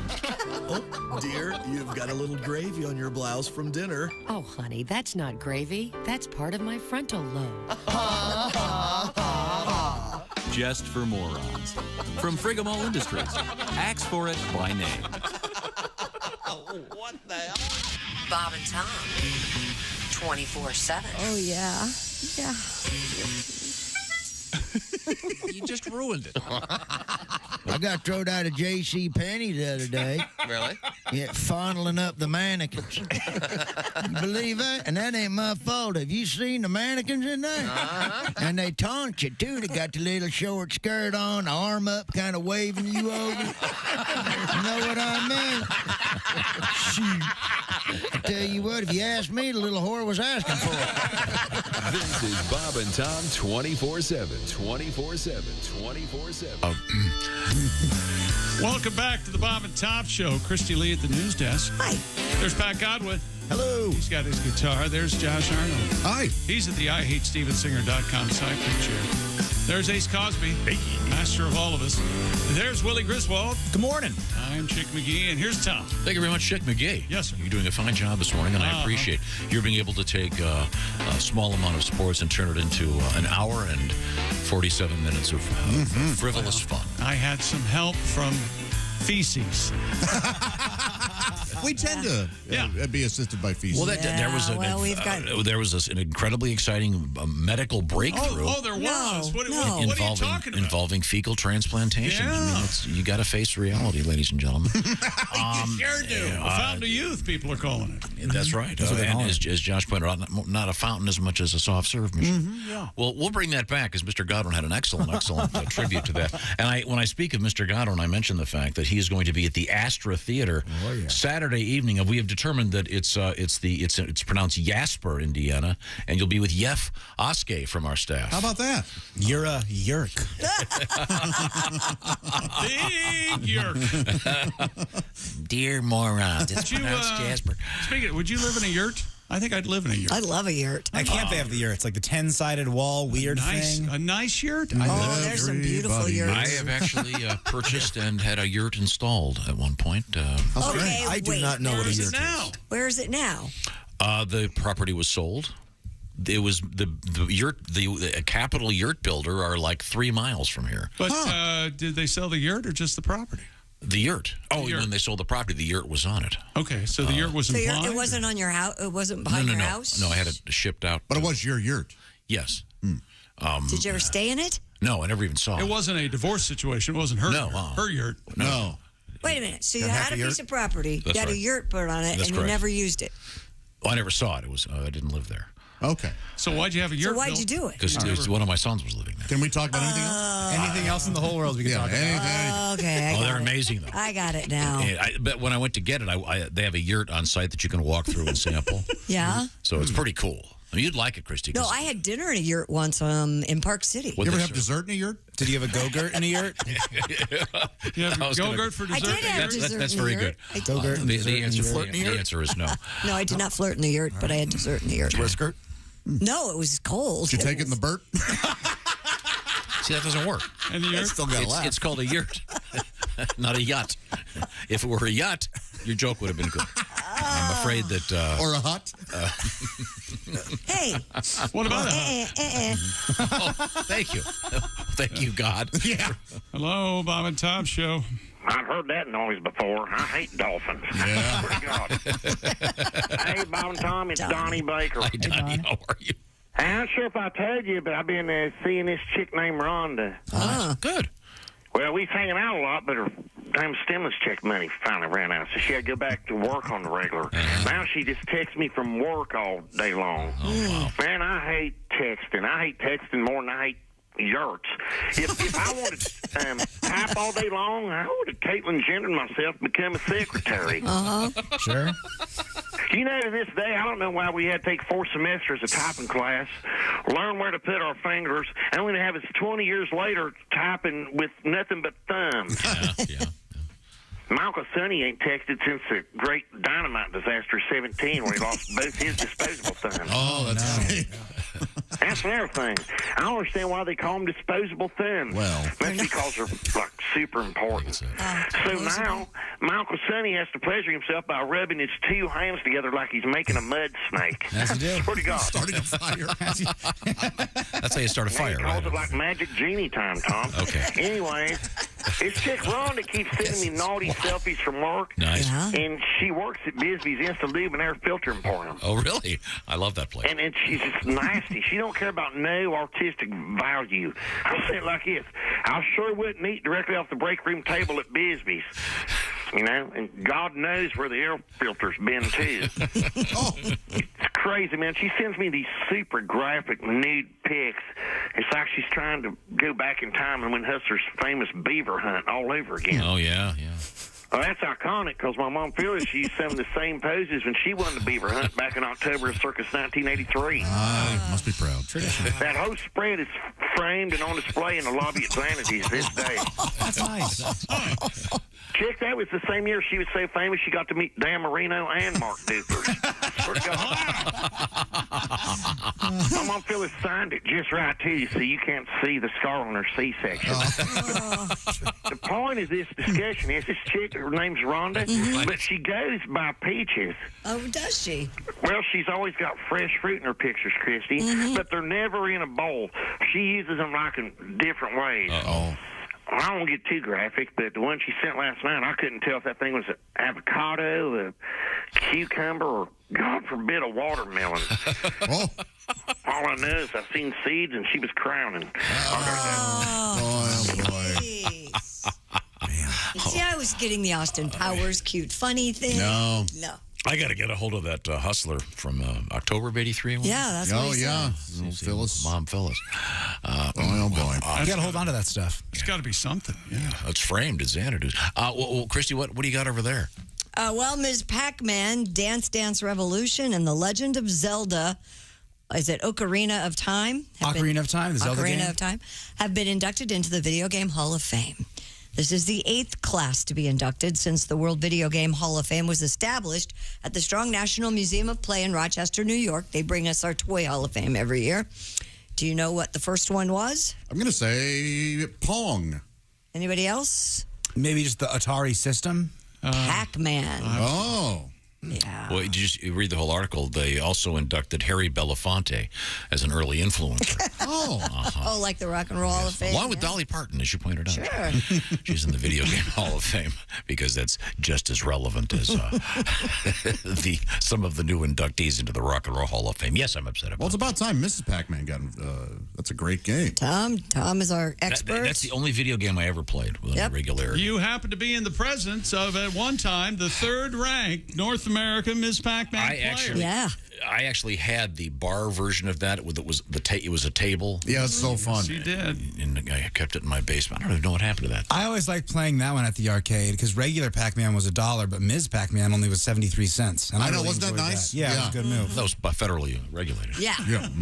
Nice. Yeah. Pay inequalities. Is the Video Game Hall of Fame, is it in some guy's basement? Or No, it's in Rochester. Okay. Yeah. Rochester. Rochester.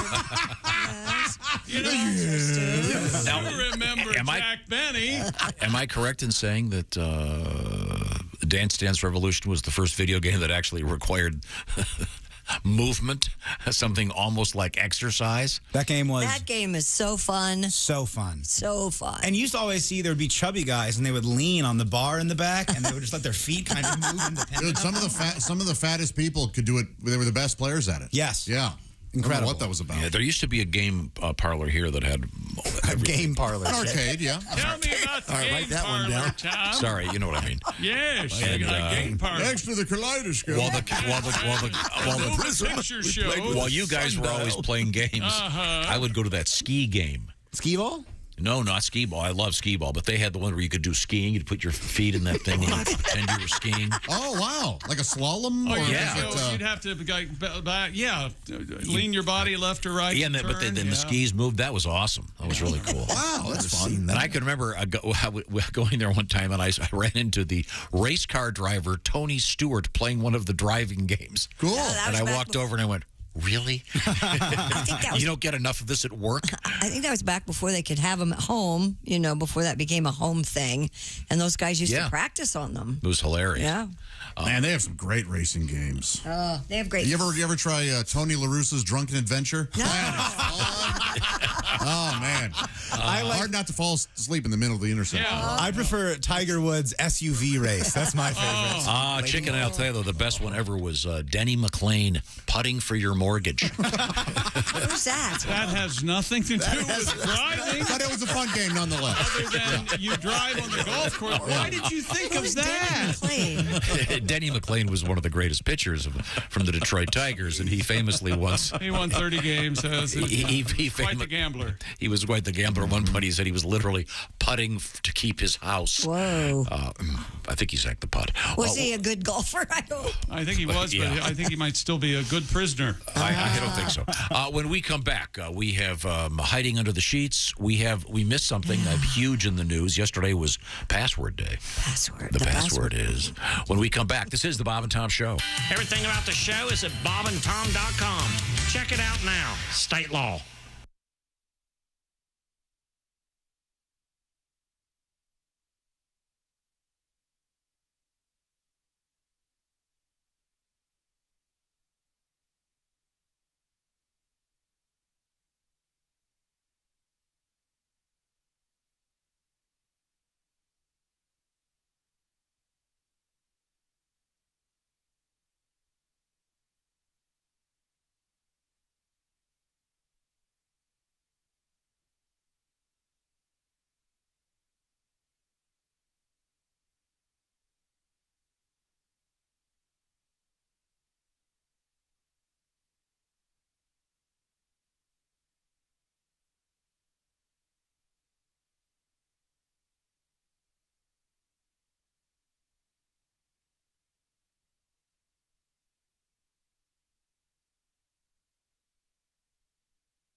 Bob and Tom. You can pick your morning radio show, and you can pick your nose, but you can't wipe Bob and Tom on the couch. Kostaki Economopoulos will be joining us here shortly with a look at the NFL draft and the upcoming NFL season, plus those new international games that just got announced earlier this week. Tom Brady going to be playing in Munich, Germany during the NFL season coming up. Also, Kostaki coming up, going to be at the American Legion in Martinsville, Indiana. That was last night, sorry. The American Legion in Lebanon, Indiana is tonight. The Eagles Lodge in Plainfield, Indiana is Saturday night. That's Kostaki.com for more information. Again, the American Legion in Lebanon, Indiana tonight. Kostaki Economopoulos. A Hoosier Heartland tour, if you will. Saturday night, the Eagles Lodge in Plainfield, Indiana, just west of downtown Indianapolis. That's Kostaki.com for more information. We roll on through a Friday with you right here on Bob and Tom 24/7. Good morning. I'm Mark Allison with things you may have missed on a Friday. SpaceX has returned 4 astronauts from the International Space Station with a midnight splashdown off the Florida coast. Friday's homecoming for the 3 Americans and 1 German caps the busiest month yet for Elon Musk's space taxi service. The astronauts rode back to Earth in the same capsule that delivered them to the space station last November. They departed the orbiting lab Thursday after spending nearly a week with their replacements. Their mission highlighted by NASA's first paying guests, 3 millionaires who visited last month. SpaceX handled everyone's travel. Elvis Costello, Patti Smith, and Mavis Staples are all on hand in Tulsa, Oklahoma this weekend to celebrate the new Bob Dylan Center and Archive. How about Bob, who's approaching his 81st birthday? If he's anywhere nearby, it'll be a surprise. The new Dylan Center opening steps away from a museum that honors Woody Guthrie, one of the Nobel laureate's musical heroes and influences. Dylan may not be one for looking back, but he saved enough handwritten lyrics, photos, rare recordings, and other artifacts to support a facility with more than 100,000 items. It includes 1 new Dylan piece of art, a metal sculpture designed and built by the man himself. Bob Dylan Center opening in Tulsa, Oklahoma. And that's a look at things you may have missed. More of the Bob and Tom Show coming up. Hey man, it's Donnie Baker, and the fact remains there's nothing better than being a VIP. And I don't mean like those dudes on Pervert Rabbit Xanadu's. I'm talking about a Bob and Tom VIP. Best thing, you'll never miss another minute of the show. I swear to God, you can hear the show here in the morning, and then cause you're a Bob and Tom VIP, you'll get the podcast of the entire show, a 12-month library of podcasts, hundreds of Bob and Tom comedy tapes, and a 60-day video archive of the show. Bob and Tom VIP. You have to get it. It's state law. Hey, don't say we didn't warn you. There's laughter ahead. You guys want to grab lunch? We can't go anymore. Holy That's cow. a good day's work, everybody. This is Bob and Tom 24/7. When your horse has run its very last race and there's nothing left to do, giddy up, giddy up. We don't think it's very good taste to turn him into glue. Giddy up, giddy so if your horse has lost his stuff and his legs aren't thin and bony, giddy up, giddy and if his meat ain't very tough, then he comes to Burger Pony. Now, when you come into any participating Burger Pony restaurant and order our swale in a pail, every kid in your group will receive a free hot fudge sundae silence. And don't forget our Clint Eastwood Western spaghetti. And our delicious burgers, including the Daily Double and the Triple Crown. And remember our motto, if we're not in your neighborhood yet, your neighbors have probably passed a petition.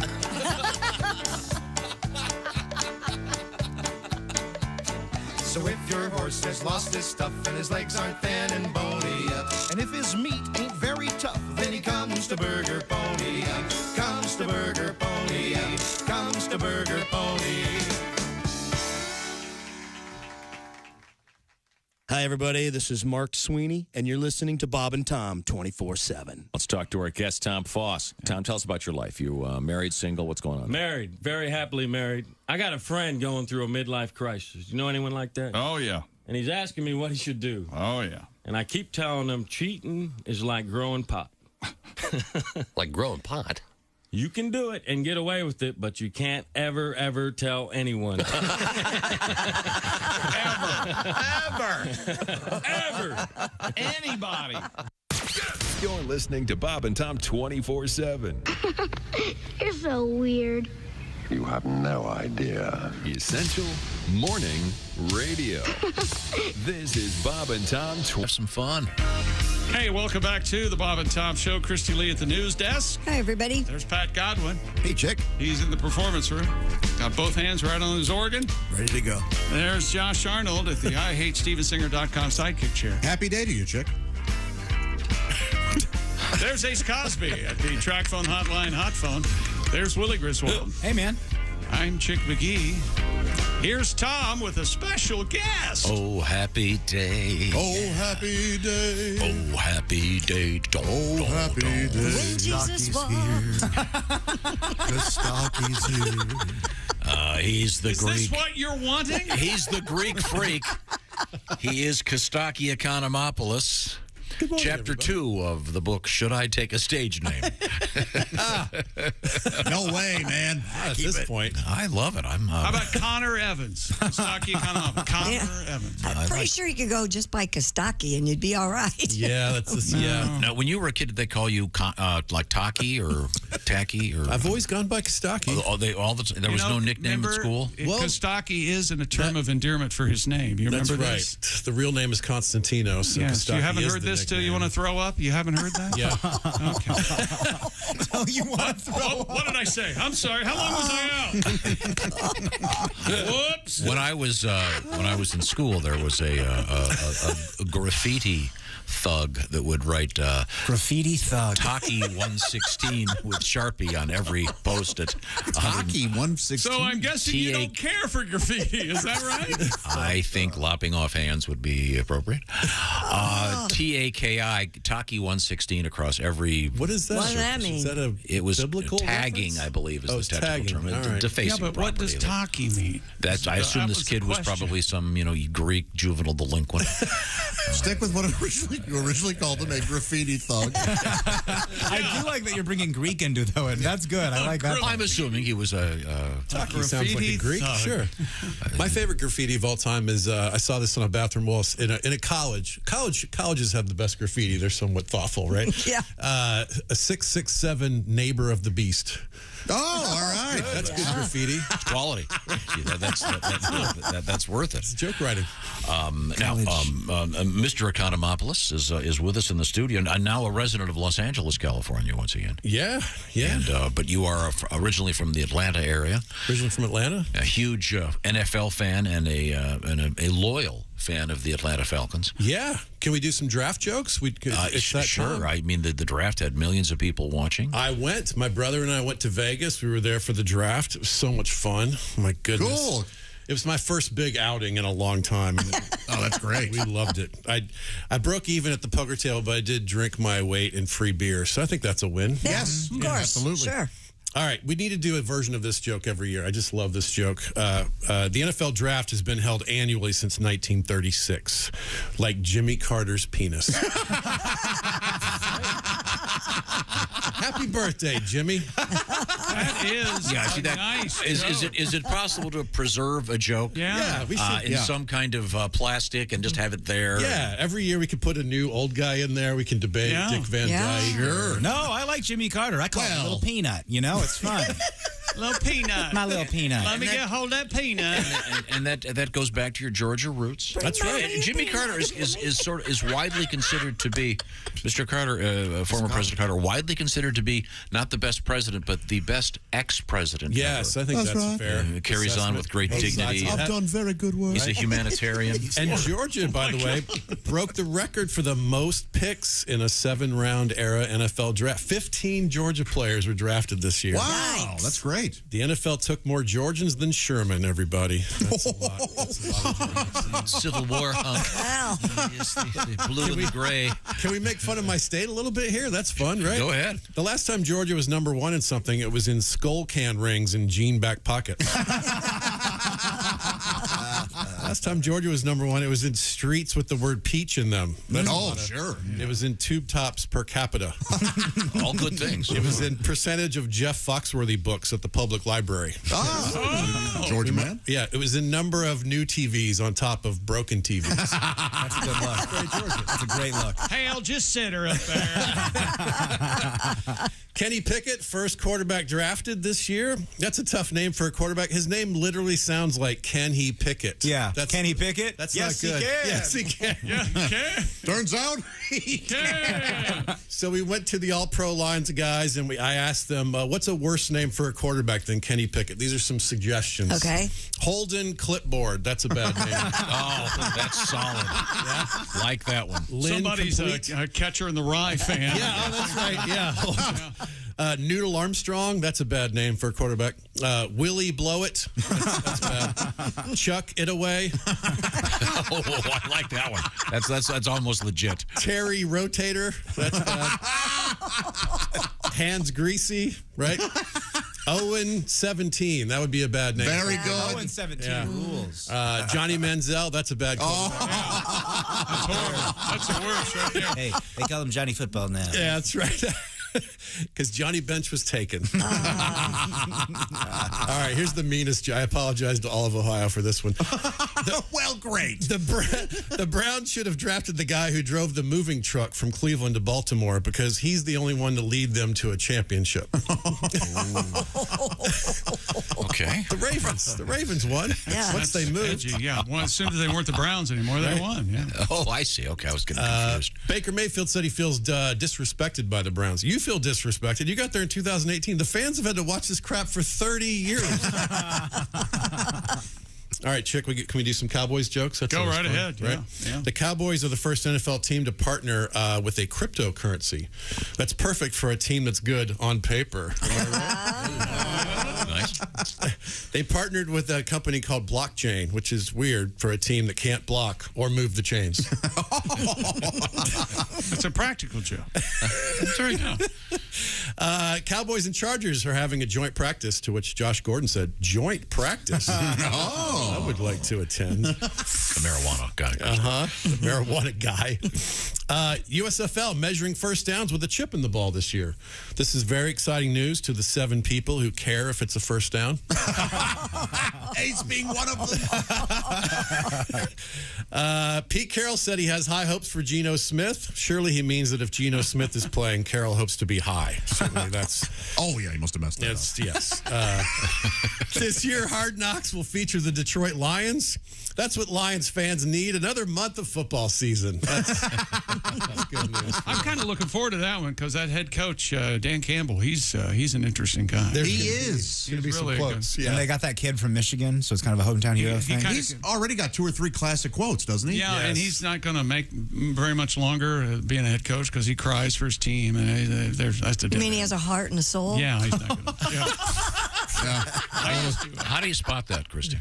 That's tough. It's in the eyes, isn't it? It's most often linked with people who are doing sports. They just, their kind heart goes out the door. And do you know Dan Campbell? That seems like it might be a constant in hearts running outdoors. Okay. Once again, our guest is comedian Kostaki Economopoulos, our NFL ace. And he, no, aces when you went to the draft, when you were in Las Vegas, where do you stand? Well, we stayed at the Bellagio, and then you walk over to it's a very interesting setup. All of the NFL stuff is free. You just go, and there's concerts, and there's draft picks, and everyone's wandering around their jerseys. It's really cool. On TV, it looked like they were in a parking lot. Yeah, it is actually. In this case, it was a parking lot. It's got a beautiful surrounding area, but you're basically in a big parking lot. And did you, Chick, tell Kostaki the Fitzpatrick gag? Oh, did you see he's played for 11 teams? Oh, I did see 9 that teams, and they're all nine different guys had all his different jerseys on. A herd of Fitzpatrick were watching. And that's an expensive gag. You're looking at, pricey what'd you gag. say, it's like $250 for those jerseys? It went viral, more than that, man. Well, the cheaper ones can be, But that's what was cool about it. There's people from every walk of life, and tell him he's the one who. What did you refer to the? I really loved it. What did you refer to the NFL draft? It was on the Pate Drawing channel. And, there we go. Yeah, go on. You got to be a super fan to want to watch that. It's the hardcores. That's what's kind of fun about it, because you see these really obscure jerseys, and everyone there is really into the same odd little hobby, and so you That's great. talk shop about the picks that were just made and who you're rooting for. That's right. Oh, they had an information center where they were showing men what vaginas looked like. And it's pretty exciting stuff. There's a nerd quotient there. Yes, that's true. Everybody's a nerd for something, right? Yeah, that's right. Yeah. Like you're a nerd for hatefulness. Same thing. He collects. He collects. Look at this guy. He hated others. Look at this. Just because I'm not in Kostaki's Young Socialist Party with him. Young Socialist Party. I'm surprised you're not still hungover from Lennon's birthday celebration. I just think that if you get leukemia, maybe we could all chip in for that. That's all. That's my position. Depends on who it is. Maybe you shouldn't go bankrupt if you get cancer. That's all. If that's socialism. Okay. It is. I want to know who the person is. Now, coming up, we're going to be speaking with Kostaki, as well as comedian Dave Dugan and the lovely Allie Breen with a show we call Sexy Time. Can Kostaki be here for Sexy Time? Yeah, sure. All right. We'll get the Greek angle on relationships. Oh, that'll be good. Oh, okay, good. The entire process is named after the Greeks, Tom. I can't hear you with your face in the pillow. Greek style, Tom. Right now, I want to talk about coming to the rescue. It's Chick McGee with Simply Safe, the great home security system that wins all the awards. Do it yourself home security, and you design it yourself, too, online. Now, let me tell you a story about a lady named Terry. She was away for the weekend at her daughter's wedding, the morning of the big day. She got a call from Simply Safe's 24/7 professional monitoring center. They let her know that one of Simply Safe's detectors had noticed water in her basement. In the Dactyl household? The Terry Dactyl household. That's exactly right. Time is critical, of course, when water gets loose in a home. Even an inch of flooding causes thousands of dollars in damages.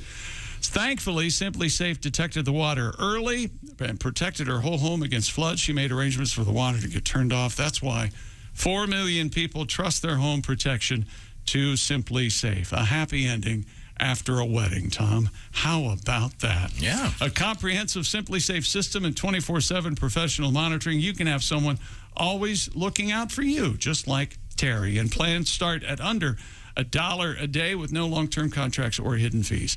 Customize the perfect system for you, then do it yourself in just a few minutes at simplysafetom.com. Go today, claim a free indoor security camera, plus 20% off with interactive monitoring. That's simplysafetom.com. Thank you very much, Chick McGee. Coming up, more comedy with Kostaki Economopoulos. Plus, we have Airbnb news, clowns in the news, and we've got to talk passwords. Because Password Day officially was yesterday. And some advice about your passwords.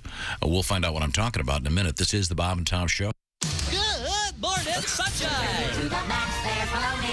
Bob and Tom 24/7, 24/7, 24/7.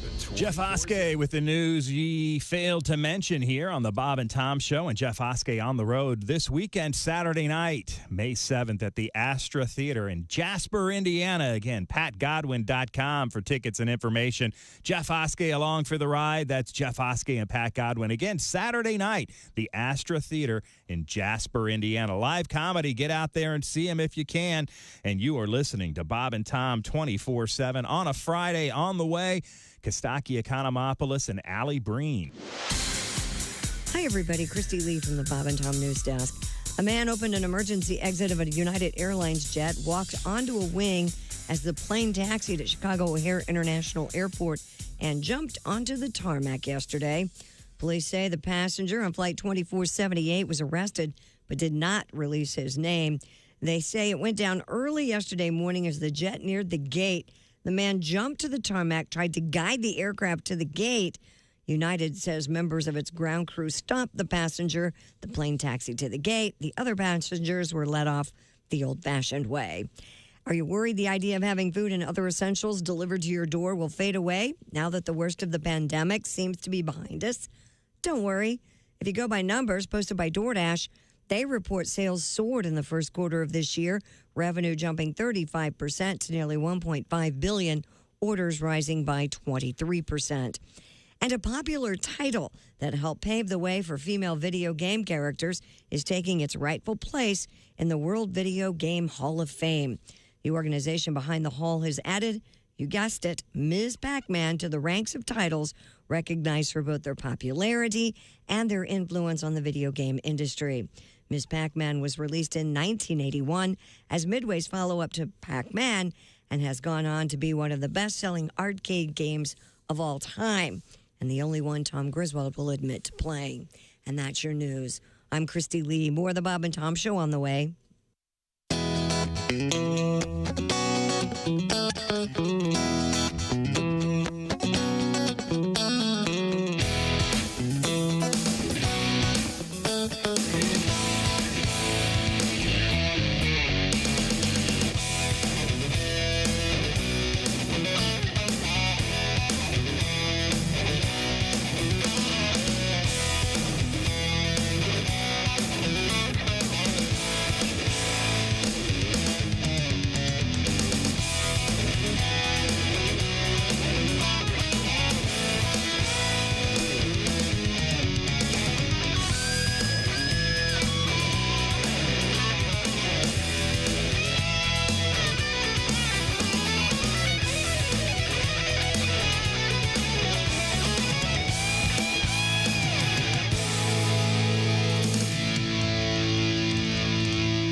Hi, this is Dr. Will Miller, and you're listening to Bob and Tom 24/7, which begs the question, why do you need Bob and Tom 24/7? Joel Lindley is our guest. Now, do you drink at all? I do drink. Really? But that's got to be scary. I went to buy beer the other day, and you know they sell non-alcoholic beer, right? Which is a good idea. But did you know they sell it by the keg?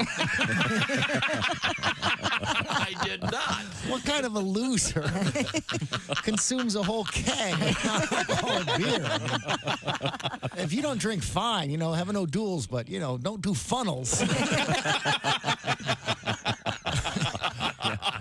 What are you going to brag to your friends the next day? Oh, dude, you should have been there. I mean, we were pounding that keg till 4 in the morning. Oh, I was so bloated.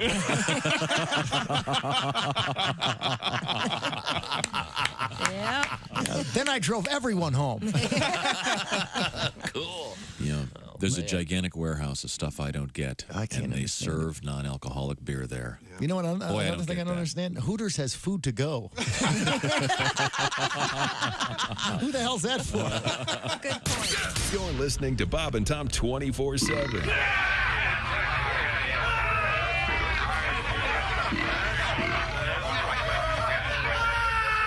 Essential Morning Radio. This is Bob and Tom 24/7. 24/7. 24/7. Hey, don't say we didn't warn you. Oh, my God. There's laughter ahead. This is Bob and Tom 24/7. And welcome back to the Bob and Tom Show. Christy Lee at the news desk. Howdy. Pat Godwin at the performance room. Hi, Chick. There's Josh Arnold at the IHateStevensinger.com. Hey, Chick. Sidekick chair. Kostaki Economopoulos is with us this morning. One of the Bob and Tom comedian legends.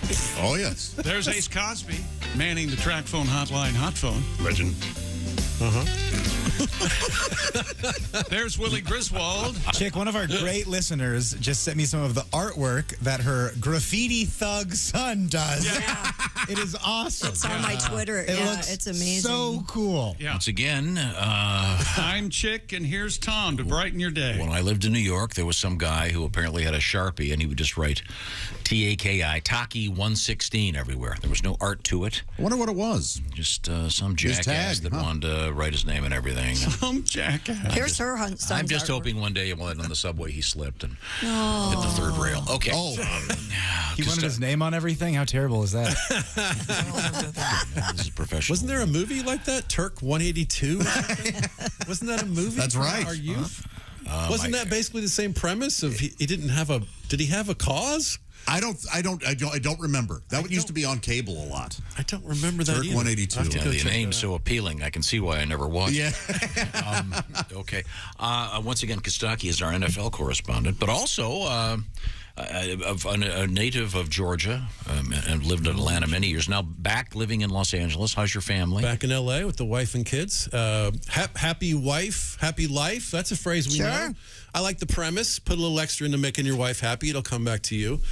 But can I get a flow chart to happy wife?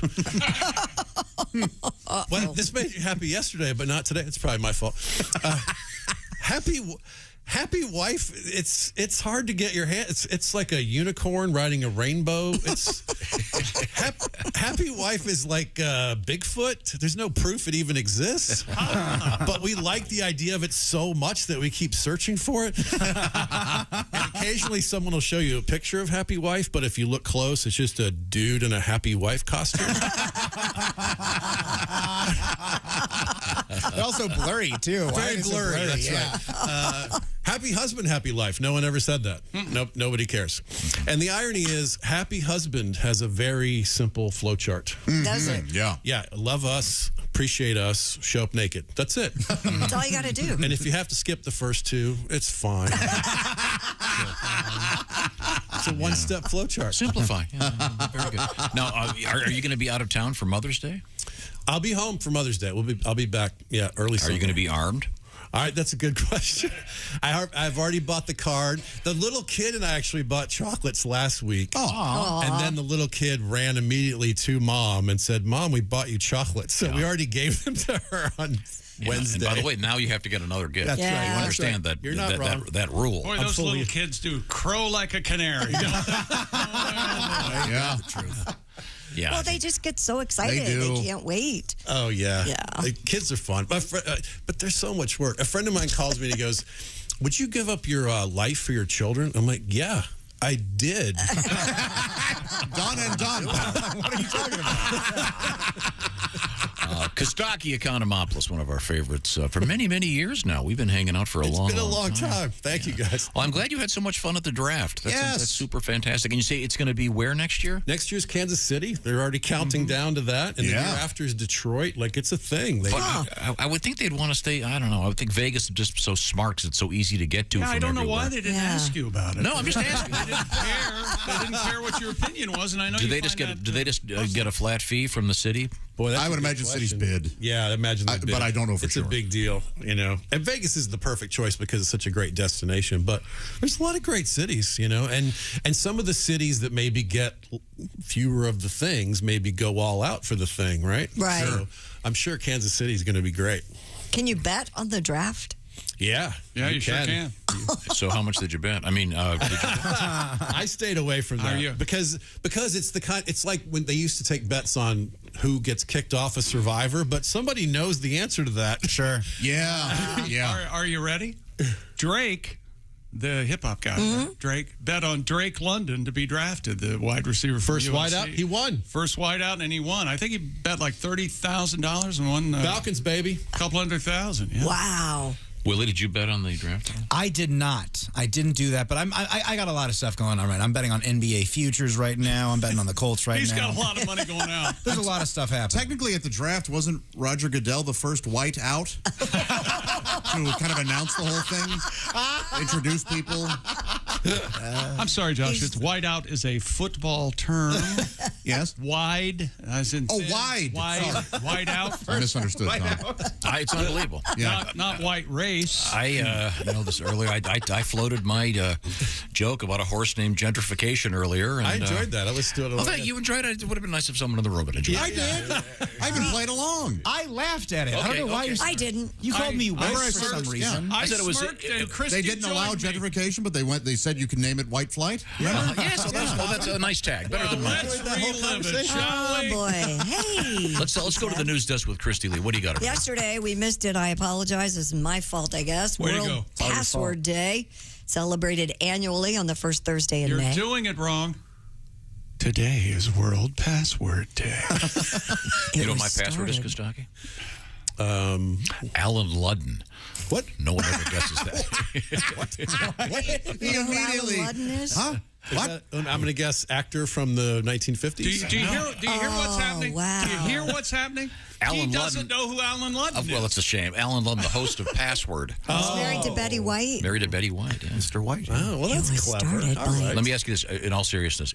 I'm sure you have more than one password, but do any of your passwords incorporate the name of a deceased pet? No.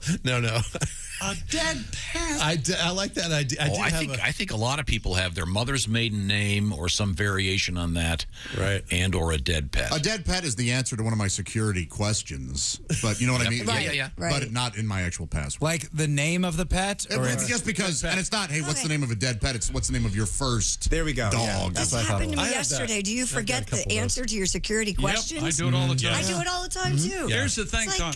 I go to a website, it's readingglasses.com. They treat the chickster very well. Yeah. And they don't have passwords. You just sign in, you give them your email, and then they send you a link to your email. That's and because then they you know the sign people back on in. readingglasses.com will never remember their password. Whatever you say, Four Eyes.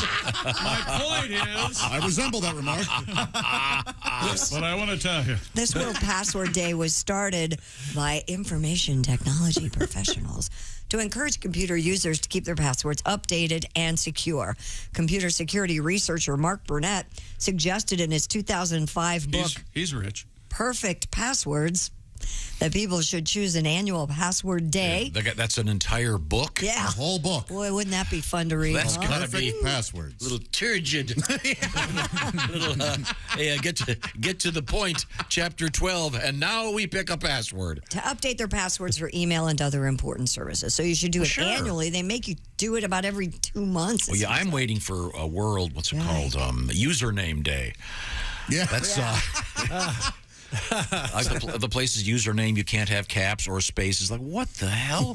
I can't remember all this stuff. I know, I'm with you. Right. Can't you just use your name? I'm sorry. Some people can. You can. Not on some of them. Yeah. Some of them are taken, yeah. So in any event, happy... There's some lunatic out there that uses Chick McGee a lot for their username. Oh, I don't know why. I am sorry about that, Yeah, Chickster. see? You're a young kid, you think it's funny, and then... it sticks. Yeah. Now, Dear Tom. Wait a second. I found the list of the 25 most popular passwords. 1, 2, 3, 4, 5 is one, isn't it? Yeah, QWER, 1, 2, 3, 4. QWER, yeah. QWERTY. And now the word password itself is in the top 5. Sure, makes sense. In this list, it's number 2. 1, 2, 3, 4, 5, 6 is number 1. And then it's variations on that. And then 1, 1, 1, 1, 1. Sunshine. Sunshine is number 8 on this list. It's ahead of QWERTY. Kiss my ass. And Sunshine. What about cloudy skies? What about doom and gloom? Yeah. Where does that come up? Grim Reaper. This must be yours, Josh. Handsome bearded lover. That's right. Nice. That's in the top 10? No, I just made that up. Wow. Okay. Well, When do they teach kids to learn typing now? Like first grade? they don't have to teach them. We live in a world now. If you have a 1-year-old, they're going to grab your iPhone and Yeah, but do they know the typing away. keyboard? Like, do they type? Do they teach home row? Is that what you're Yeah, saying? yeah. A, S, D, F, G, H, J, Do they K, L, teach? semicolon?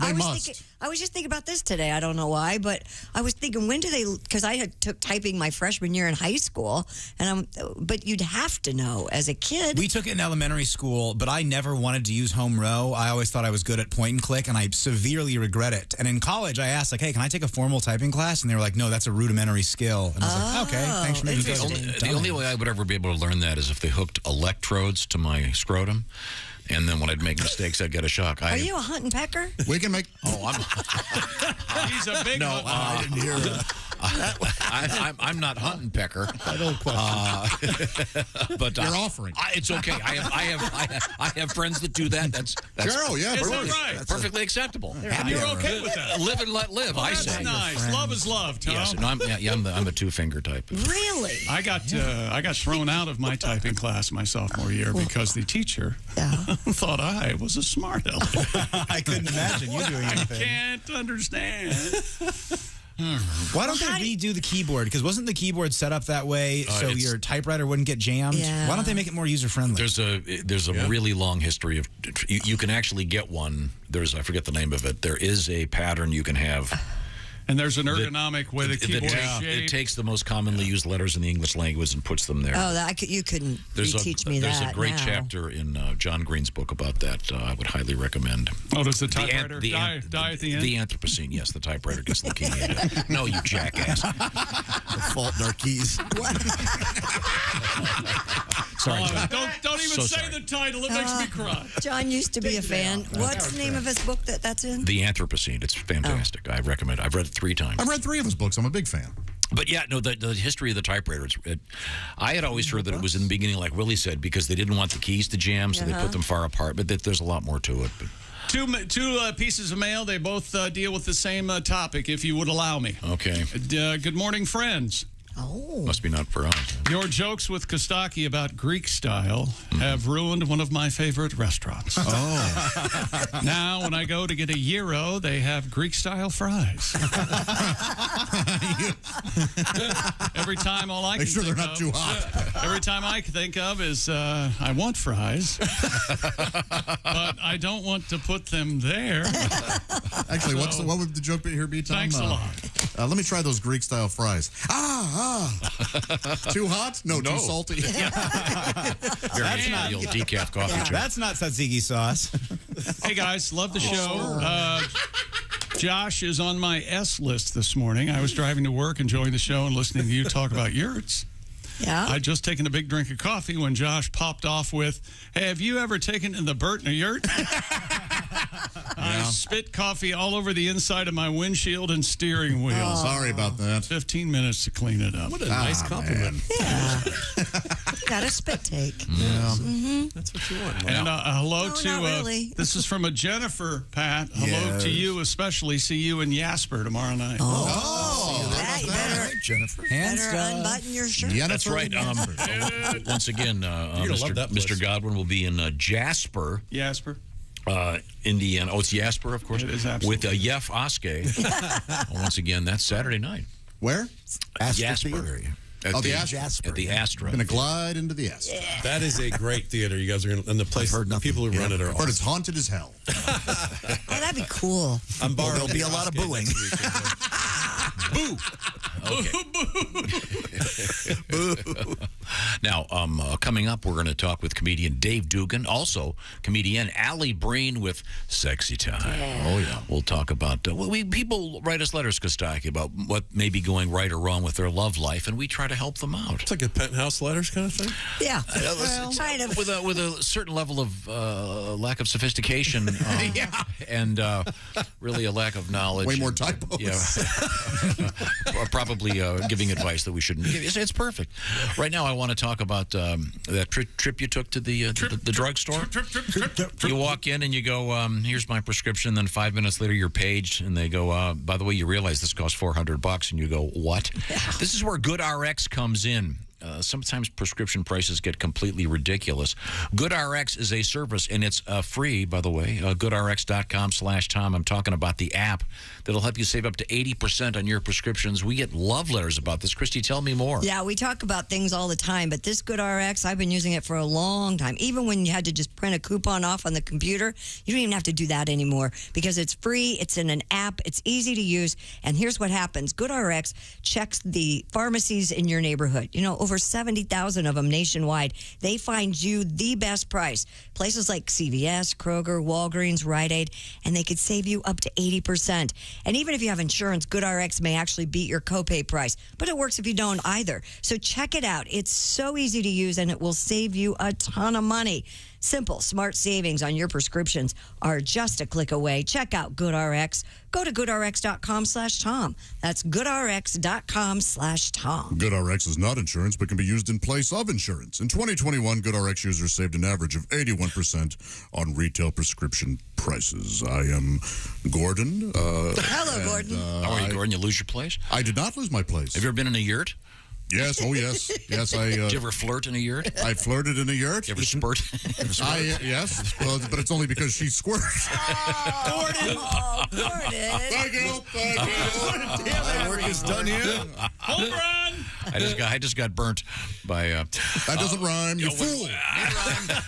When we come back, we'll be chatting with comedian Dave Dugan and Kostaki Economopoulos. This is the Bob and Tom Show. Reach us toll free at 1-888-BOB-TOM-1 or at bobandtom.com. This is the Bob and Tom Show.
Bob and Tom.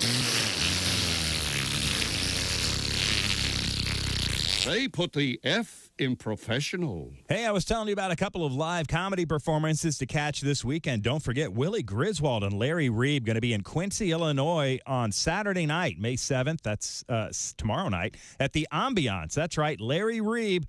The world's a sick place, and he's a happy guy. That's his catchphrase. Larry Reeb's not for everyone, but if you're a fan of the Bob and Tom Show, I'm guessing he's for you. Tom suggested you not take your mother-in-law. At any rate, that's Larry Reeb and Willie Griswold at the Ambiance in Quincy, Illinois, at willie.griswold on his Insta for a phone number. Yes, you've got to call the club to get your ticket, so make sure you do that. Larry Reeb and Willie Griswold on the road together. Yes, May 7th. That's tomorrow night. The Ambiance in Quincy, Illinois. And you're rolling through a Friday with us right here on Bob and Tom 24/7. I'm Chick McGee with your Bob and Tom Sports Update. NHL Stanley Cup playoffs last night. The Rangers beat Pittsburgh 5-2. Florida 5, Washington 1. Dallas beat Calgary 2-0. And in overtime, Colorado beat Nashville by a score of 2-1. In Major League Baseball, the Mets pull off Thursday's best Major League comeback, scored 7 in the ninth to turn a 7-1 deficit into an 8-7 win at Philadelphia. And Shohei Ohtani struck out 11 over 7 shutout innings, had 2 hits and drove in a run. Angels 8-0 win over the Red Sox at Fenway. Also, other winners in the American League, Cleveland, Baltimore, Houston, and Tampa Bay. Elsewhere in the National League, the Reds lose again to Milwaukee 10-5. Colorado beat Washington, San Diego over Miami, and the Cardinals beat the Giants. I'm Chick McGee, and that's your Bob and Tom Sports Update. Hey, Shooter, it's Kenny Tarmac. Hey, we just landed. I'm an ORD, just got in from TPA through ATL. And hey, guess what else just landed? The Bob and Tom app. I know. Now, thanks to the Bob and Tom app, even if I have to go all the way from Foxtrot 20 down to Alpha 4, I can still listen live, see their videos, find an affiliate station, use the alarm, and even send a message. This is Kenny Tarmac signing off and reminding you everything I touch turns to sold. Hi, this is comedian Rob Haney, and you're listening to Bob and Tom 24/7. Attention, Fergler shoppers. You need hardware, you need Fergler. That's right, Fergler's Hardware Store. Fergler's dares you to beat their prices on anything in the store. That's right, Crazy Ernie's lost his mind and everything must go. Ladders, lumber, nails, everything, including the kitchen sink. Fergler's Hardware Store, where you make out like a burglar when you shop at Fergler's. Free popcorn Mondays, free coffee Fridays, free parking. It's Crazy Ernie's going out of business sale. Everything must be Fergler's Hardware Store. If Fergler's doesn't have it, you don't Fergin need it. Hi, I'm Ernie Fergler. He's Ernie Fergler. If you don't come buy some stuff today, he'll kick your ass. Be there. Bob and Tom, 24/7. Oh, yeah. Now, how's your son? Oh, he's great. How old is your son now? Yeah, he's a little 4-year-old. He actually he loves Thomas the Train. Have you ever heard of Thomas the Tank Oh, Engine? sure. And they have different names, Donald, Toby. And one day he's got them spread out in the restaurant, and the waitress comes over. She goes, "That's Thomas the Tank Engine. Is Thomas your favorite?" Justin goes, "No, I like Percy. Percy's one of the trains." But unfortunately, he can't pronounce his R's yet. Imagine my horror. The whole restaurant hears my son go, "I like Percy." Who doesn't? Daddy does, too. The guys that sit behind us do. That's my favorite. That's why you're here. Yeah, met Joey from Philly. He likes in the car. And Rachel, where's your old lady? Hey guys, it's Eli. Hey, Eli. Oh, hi. Hey, Eli. You nailed it, Petey. It's about as low as it gets. You know what, Eli? You're just feeling sorry for yourself. Look, I was thinking, there's no need to get down. I mean, just because you're grounded at work don't mean you can't gain yards. I've got a fresh, hot Papa John's pizza you could run by the house.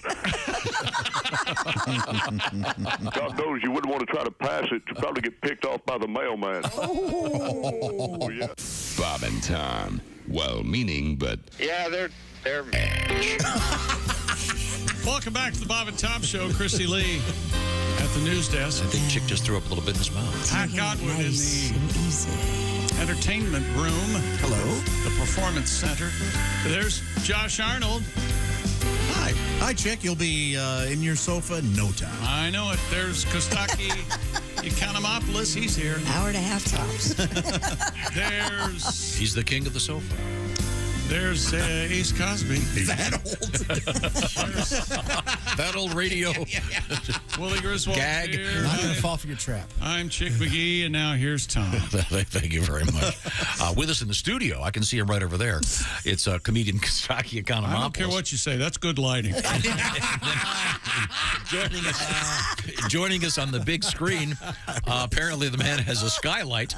It's comedian Dave Dugan. It's like when you're behind an 18-wheeler and the sun There we is go. hitting That's their- nice. Now we can't see the messy office you're sitting in. That's much better. Yeah. Now, Dave, behind you are those compact discs? Stay mine. What? Are those compact discs behind you?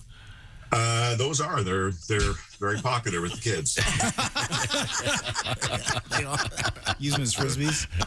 I'm the most popular guy in the neighborhood. That's a nice car. I got anything you want. I got, I'm sure, all your favorites: England, Dan and John Ford Coley, and Leif Garrett, and even your essential Oliver. So. Oh, wow. Well, it's nice to talk to you, Dave.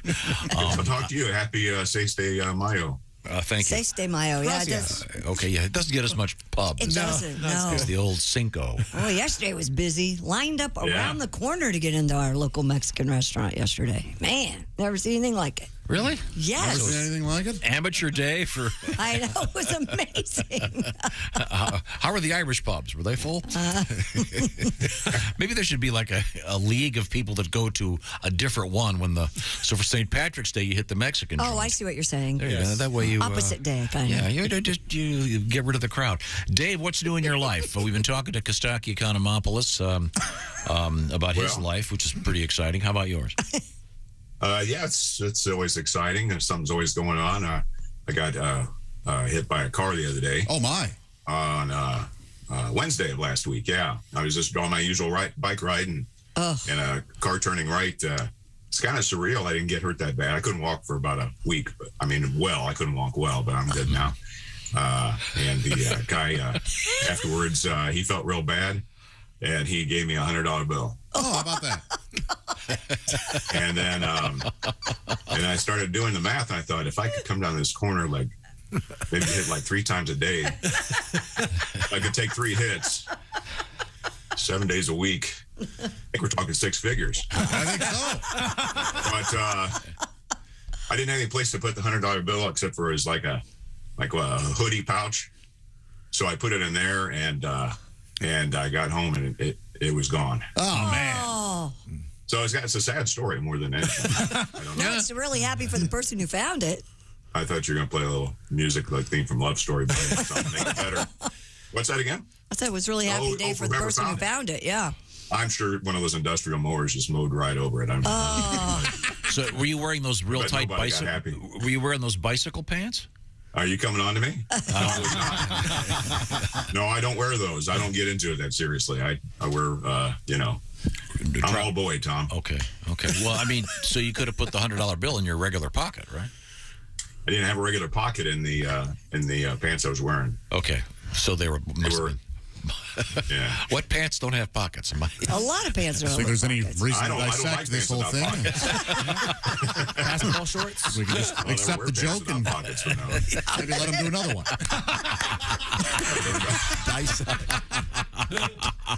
Boy, nobody interviews him like our team. I'm just curious. I see. I don't approve of pants without pockets. Sure. Well, there are pants without pockets. No. What are they for? Yoga pants don't have pockets. Covering your ass.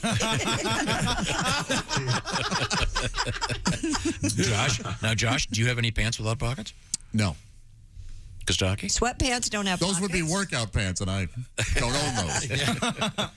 No, I'm thinking even my swim trunks have pockets. Always pockets. Yeah. I like yoga pants. I'm a big fan. They don't have pockets. That's great. Who cares? I'm not wearing them. I'm right. like looking at them. They have them for guys. Pockets. They have what? Nice. They have yoga pants for guys. I got a pair of them. They've got pockets, little zippers on the side. Oh, do they? Very nice. I'm sorry, Dave. We're off topic. That's all right. We're talking about your life. I now. Do you have a gift for your wife for Mother's Day? Not yet. Okay. But I'll come up with something.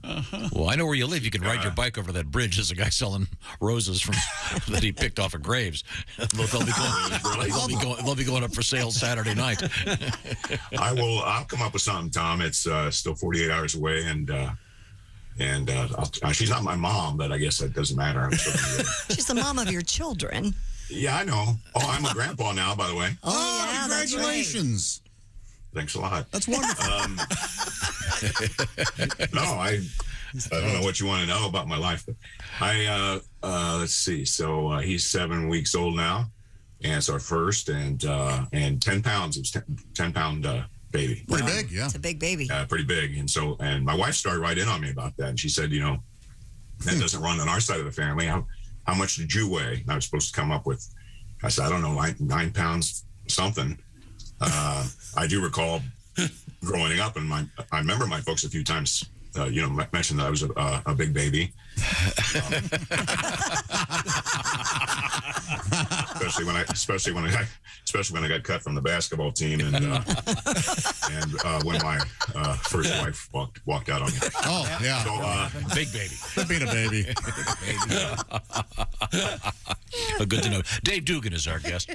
Dave is going to try to get the world record for driving around a roundabout. What is the current record? Do you know?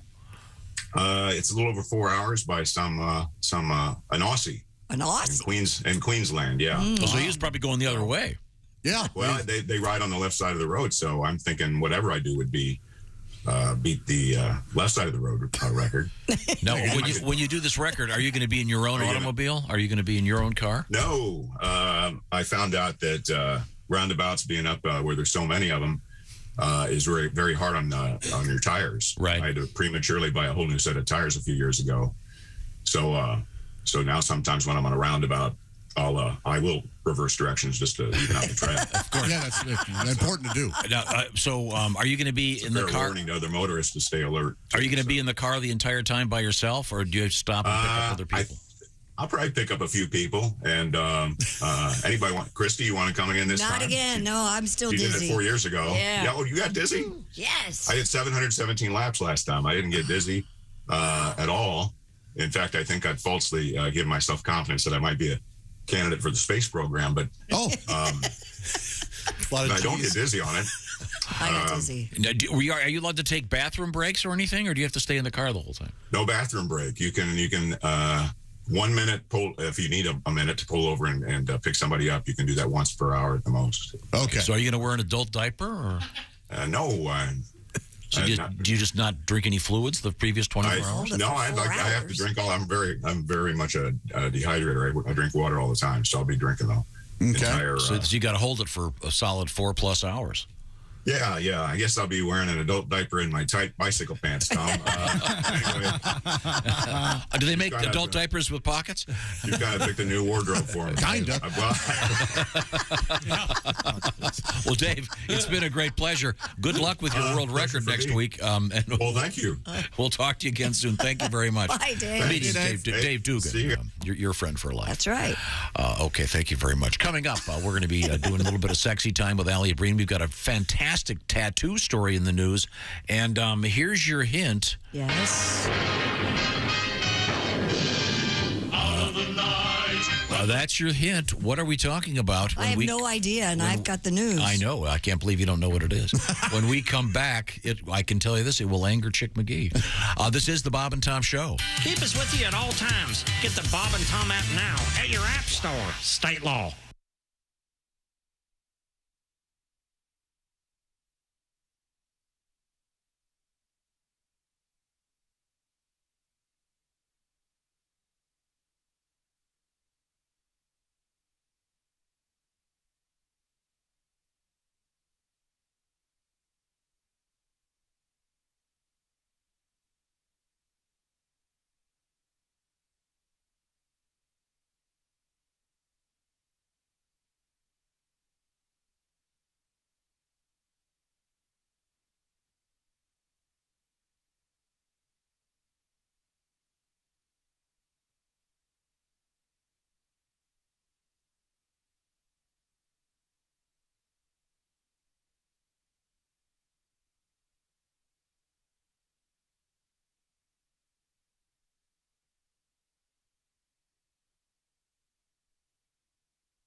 Sunshine. Bob and Tom 24/7. 24/7. 24/7. What's up, Bob and Tom fans? Thanks so much for tuning in on a Friday morning. You got yourself your Allie Breen on the way, a special Friday edition. That's right. Normally on Wednesday, hump day, but we've moved her to Friday. She was, doing something.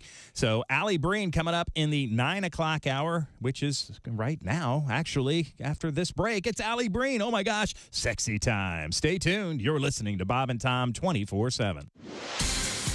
Hi, everybody. Christy Lee from the Bob and Tom Entertainment News Desk. Rush guitarist Alex Lifeson is selling several of his musical instruments, including his main guitar for most of his career. Julian's Auctions will sell Lifeson's 1976 Whitey Gibson electric guitar for what it calls a conservative estimate of $200,000 to $300,000. It will also feature the 1976 Gibson Dove acoustic guitar Lifeson used to write Closer to the Heart. The auction will be held the weekend of May 20th in New York. You can also check it out online, Julian's Auctions. Blake Shelton and Carson Daly are going to team up for a show where they play bar games and talk trash to each other. Shelton and Daly will play games like air cannon cornhole and keg curling for the show, Barmageddon. It will take place at Shelton's Nashville bar, Ole Red, and will air on USA Network. An air date has not been given. And Maine is taking steps to finally clean up their license plates. The Secretary of State is creating new rules to eliminate references to profanities, sex acts, and genitalia on vanity plates. The state radically loosened restrictions back in 2015, but the creative ways drivers use the plates to refer to raunchy and violent stuff has led to a steady stream of complaints. And the Secretary of State there said simply, "We've had enough." And that's your news. I'm Christy Lee. More of the Bob and Tom Show on the way. Hey, hi, this is Tom. And this is Chick from the Bob and Tom Show. Hey, Christy, what's the best way to get full access to the show? Hey, what? You introduced me. That would be to become a Bob and Tom VIP. Very good. Now, Josh, what's a feature of Bob and Tom VIP? Wait a minute. Well, the live 5-camera video stream of the show, plus a podcast of the show and comedy from the Bob and Tom archives. Excellent. Chick, what do you have to say for yourself? Become a Bob and Tom VIP now. Just go to bobandtom.com/VIP. See, that was worth the wait, wasn't it? Hi, this is Bob and Tom 24/7. My name is Jim Gaffigan. I have to go and, well, I just had a so you know where I'm going. Time now for Bob and Tom Super Bowl Trivia. The 1972 Miami Dolphins became the first NFL team to go undefeated for all of their regular and postseason games. Most analysts agree that their marvelous no-name defense was the key to their brilliant performance. But perhaps no other defense in the NFL compares to the one seen in 1994 when O.J. Simpson faced double homicide charges in an L.A. courtroom.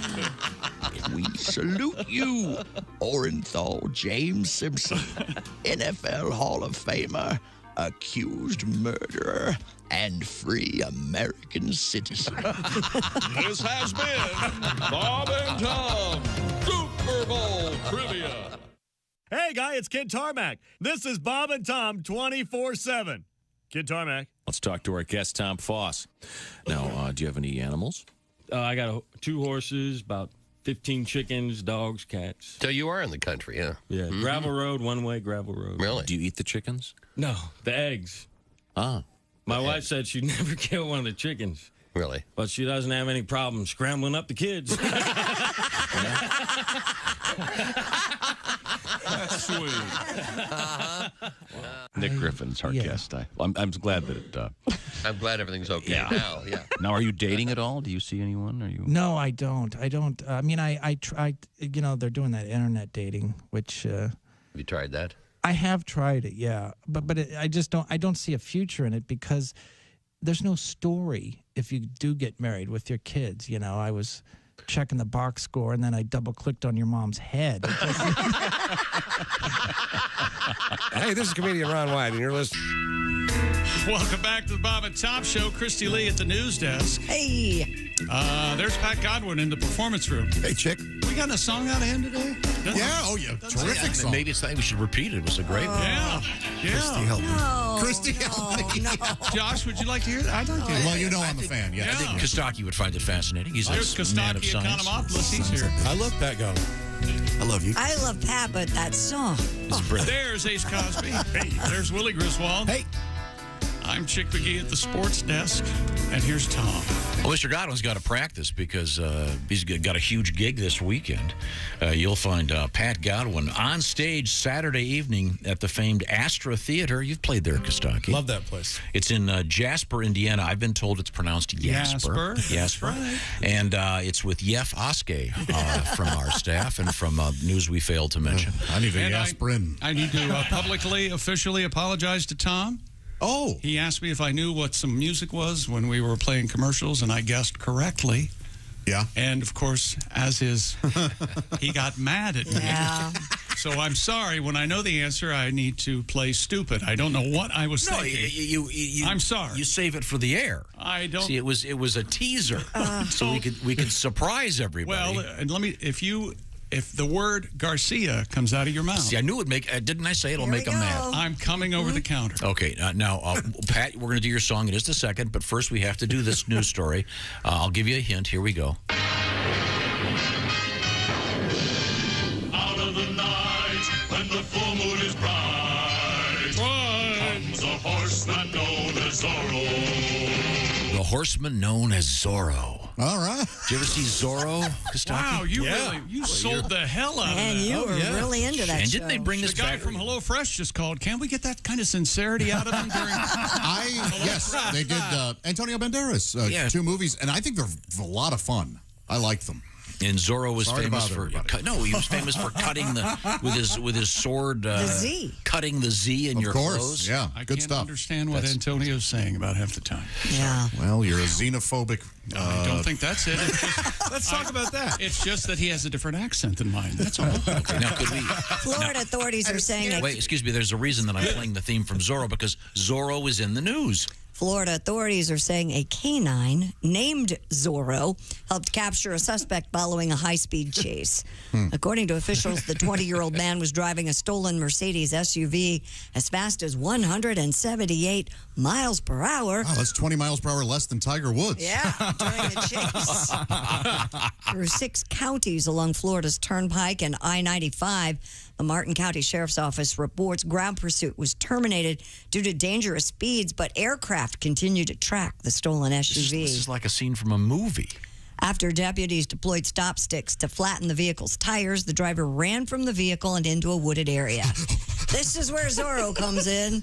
He helped secure the fleeing suspect. Now the suspect faces multiple charges, including grand theft of a motor vehicle, fleeing with a disregard for safety, and obstruction. Christy, is Zorro a police dog? Yeah, canine named Zorro. The canine cop dog. Isn't that cool? Yeah. Then did you see the video? No, of course not. When he was done, he crapped a big Z. Oh. That must have taken a little bit of time. He has to crap one and then kind of move a little bit. And make the other one, make sure it touches. It's like doing an Etch-a-Sketch. You got to make sure you go the right way. He's like the narc version of Lassie. Wow. Wow. Wasn't the movie literally called The Legend of Zorro? Oh, I thought that wasn't that like Zorro the Gay Blade? Yes, those were the older movies. Yeah. Okay. Was it homosexual in nature? It was not. Okay. That's when gay meant happy. Yeah. Okay. I had some roller skates I wore in 7th grade, and everyone called them gay blades. That was a bad week for me. Yeah. Like, oh, thank you. I like Zorro too. Yeah, no. You put on a cape. The non-binary. Accidentally making matters worse. Hey, Kostaki. As you know, for years we've been trying to help you with your comedy career. Yes. And you are as funny, a great a writer as there is. But hey, out look, there. Kostaki, we can only do so much. Yes. You got to meet us halfway. You are as fine a writer as I know. Yes. And I love your stuff. But maybe you need a hook. Oh, okay. And just hear me out on this. Oh, boy. What about you are the comedian that wears a cape? Now, before you reject this, And you will. Yeah, guaranteed. Did you know there's a Super Pets movie coming out, and the pet wears a cape? Oh, I love that. It's a cartoon too. It looks like it's going to be cool. While we're talking about how he's ruined our lives, yesterday I was watching the new Doctor Strange movie. Sure. And no spoilers, but several times there are capes near candles. Sure. And instead of enjoying the movie, I'm going, well, that's a fire hazard. I don't care. That is dangerous. That's how he does things. Doctor Strange, Tom, has a cape that just flies around on its own. Yes. That's right. It's awesome. It's like his buddy. His cape is his. You would like it. So Like he a sends flying carpet. he sends his cape out for coffee. Yeah, yes, he could. Exactly, yeah. Like a venti decaf non-fat latte. You can get one. You wouldn't be much of a superhero, would you? You'd be drinking coffee all the time back at the lair or the headquarters. Just be a bit jittery all the time. Yeah. That'd be my. I can get there really fast, but I can't my do much. superpower. I'm Captain Restless Leg Syndrome. And I talk up really, really fast. I'm up 24 hours a day. I can't do much, but here I am. People hate sitting next to me at the movies. That is a shame. Kostaki, would you wear a cape? No. You know, I've these guys all know this. I told this story about a month ago. I met Wolfman Jack. Oh. And the Wolfman. Did you met him? You know right? what? Yeah. Familiar? You know, of course, this all seems normal to us. But when someone comes in who hasn't been told this information, and the looks of shock and dismay on their faces at the same time, it's just always heartwarming. Yeah. Go ahead, Tom. No, I met the Wolfman. Yes, I really you did. Yeah. Did he say anything when he greeted you, the Wolfman? You said hi, and he said... Well, of course, we met him, and the Wolfman said... Hello there. There you go. But, no, There you go. That was the Wolfman on the phone, seriously, but I did meet him in person twice, and he did wear a cape. And at the time, he was probably pushing 400 pounds. Well, he could go to a cape, or he More could of a go, tarp. He could go out naked. Yeah, I he mean, couldn't I think really buy a that's- coat. That's where and he was. he wore this hat with dingle balls on it, kind of. Did you enjoy meeting Tom Wolfman? Yeah. Oh, how about that? Thank you. Well, that's nice. That's very nice. But I'm serious. He did Are you wear being it. sarcastic? He wore a cape. Oh. I mean, how many people can pull that off? I Darth like Vader. the premise of do something different, you know. Yeah. Bert Kreischer is selling out arenas now with the no shirt. Yeah, there you go. That's working out. People remember who he is. Okay, just saying. I could see Haywood wearing a cape. No. I You're could. gonna wear socks that match. Yeah, Haywood probably could pull off a cape. Yeah. But in any event, let's get Pat's song in here, Pat. This needs to be launched in a very special way because it involves Of course it does. it involves science. Keep talking. And Christy finds this. I don't know why, of all people. Because Christy I am finds this. sick and tired of hearing about fecal material. Well, That's this is feces in science. fecal transplants. You ever heard of a fecal transplant, Kostaki? No. They have been used in medical science for many years for medical purposes. Now they're saying it could reverse aging. They're not done orally, are they? No. Don't be ridiculous. Scientists have. You take a stranger's feces. Josh, can I borrow your pants? I need. Well, now there's a question. If this would absolutely be guaranteed to save your life, would you take it orally? You don't have to. So what's the story? Scientists have provided evidence from research in mice that transplanting fecal microbiota from young into old mice can reverse hallmarks of aging in the gut, eyes, and brain. Scientists at the Quadram Institute in the UK conducted the experiments, and the lead author, Dr. Amy Parker, said, quote, "Our results provide more evidence of the important links between microbes in the gut and healthy aging of tissues and organs around the body." Josh. Sometimes that happens when you poop. Yeah, sometimes. It's real loud. Sometimes it happens and you don't poop. It's a. Sometimes you poop when you don't know you're pooping. You're taking away the dignity of this. That's what we're doing. Now, Pat has developed a tribute to the fecal transplantation. We are feeling older as the days go by, but we can do something about it today. Yeah. Fecal microbiota from the young to the old will make our brain and eyes much younger, they say. Poop transplantation. Poop transplantation love's making me young. With another man's dung. Poop transplantation. Apologies to the lovely Carly Simon. If only you were sorry. Recently inducted into the Rock and Roll Hall of Fame. Wow. Love it, Pat. Thank you. We can put a bow on all this. A man dressed in a poop emoji costume deployed a stink bomb at a city council meeting in Maryland. Hilarious. According to Now that's comedy. That's comedy. Hey, why aren't you doing stuff like this, Tom? According to the Anne Arundel County Police Department, the man... Arundel, I think. Is it Arundel? Sorry. Who identified himself as Phil Atetto. I think it's pronounced Atetto. Atetto, it's an E. Had set off the device after he testified that he was upset. That's what silicone used to be known as. No. Well, first we're going to inject you with some filatito, and you'll go from a C to a D. Filatito. He was upset about the council approving the Police Accountability Board. Officers escorted Mr. Atetto out of the building following the incident, and he now faces disorderly conduct charges. Okay. Annoyingly. So this is actually serious. This guy testified in front of the county council in a suit dressed as a poop emoji. Yeah. Doesn't that take away some of the gravitas of... Or any of his credibility? What's he making a point about? He's upset about the Police Accountability Board. Oh, what does that even mean? Who knows? Again, I mean, aren't you going to immediately just, okay, we got some lunatic up Yeah. here. Oh, yeah, we'll take you seriously. Okay. Oh, great. Then the next, who's next? Oh, it's a guy in an eggplant emoji. Get a raincoat. The first year I did Last Comic Standing, we were standing around in line in the afternoon. We're waiting to do the audition. We hadn't even seen the show yet. There's like 75 comics, the Atlanta Punchline, in the middle of the day. One of them was dressed as a clown. Yeah. And one of them was dressed as a banana. I saw the banana guy when I was in line for Last Comic in Nashville. Really? Yeah.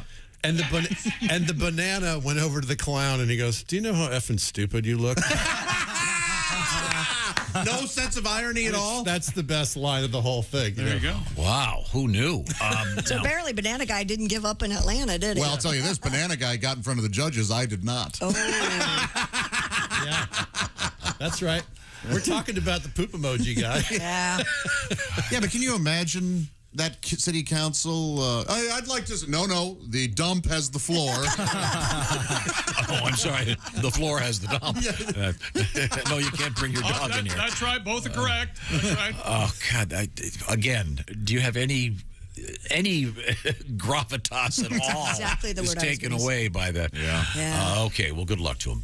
Now, coming up, we're going to hook up with comedian Allie Breen. For what? For Sexy Time. Yeah.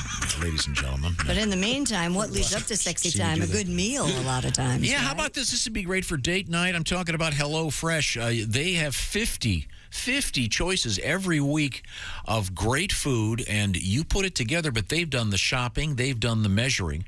These chefs know what they're doing. They will diversify the menu in every way. So if you want family-friendly stuff, they've got it. If you want low-calorie or low-carb, whatever, maybe classic comfort food, it's all there, breakfast, lunch, or dinner, whatever you're into.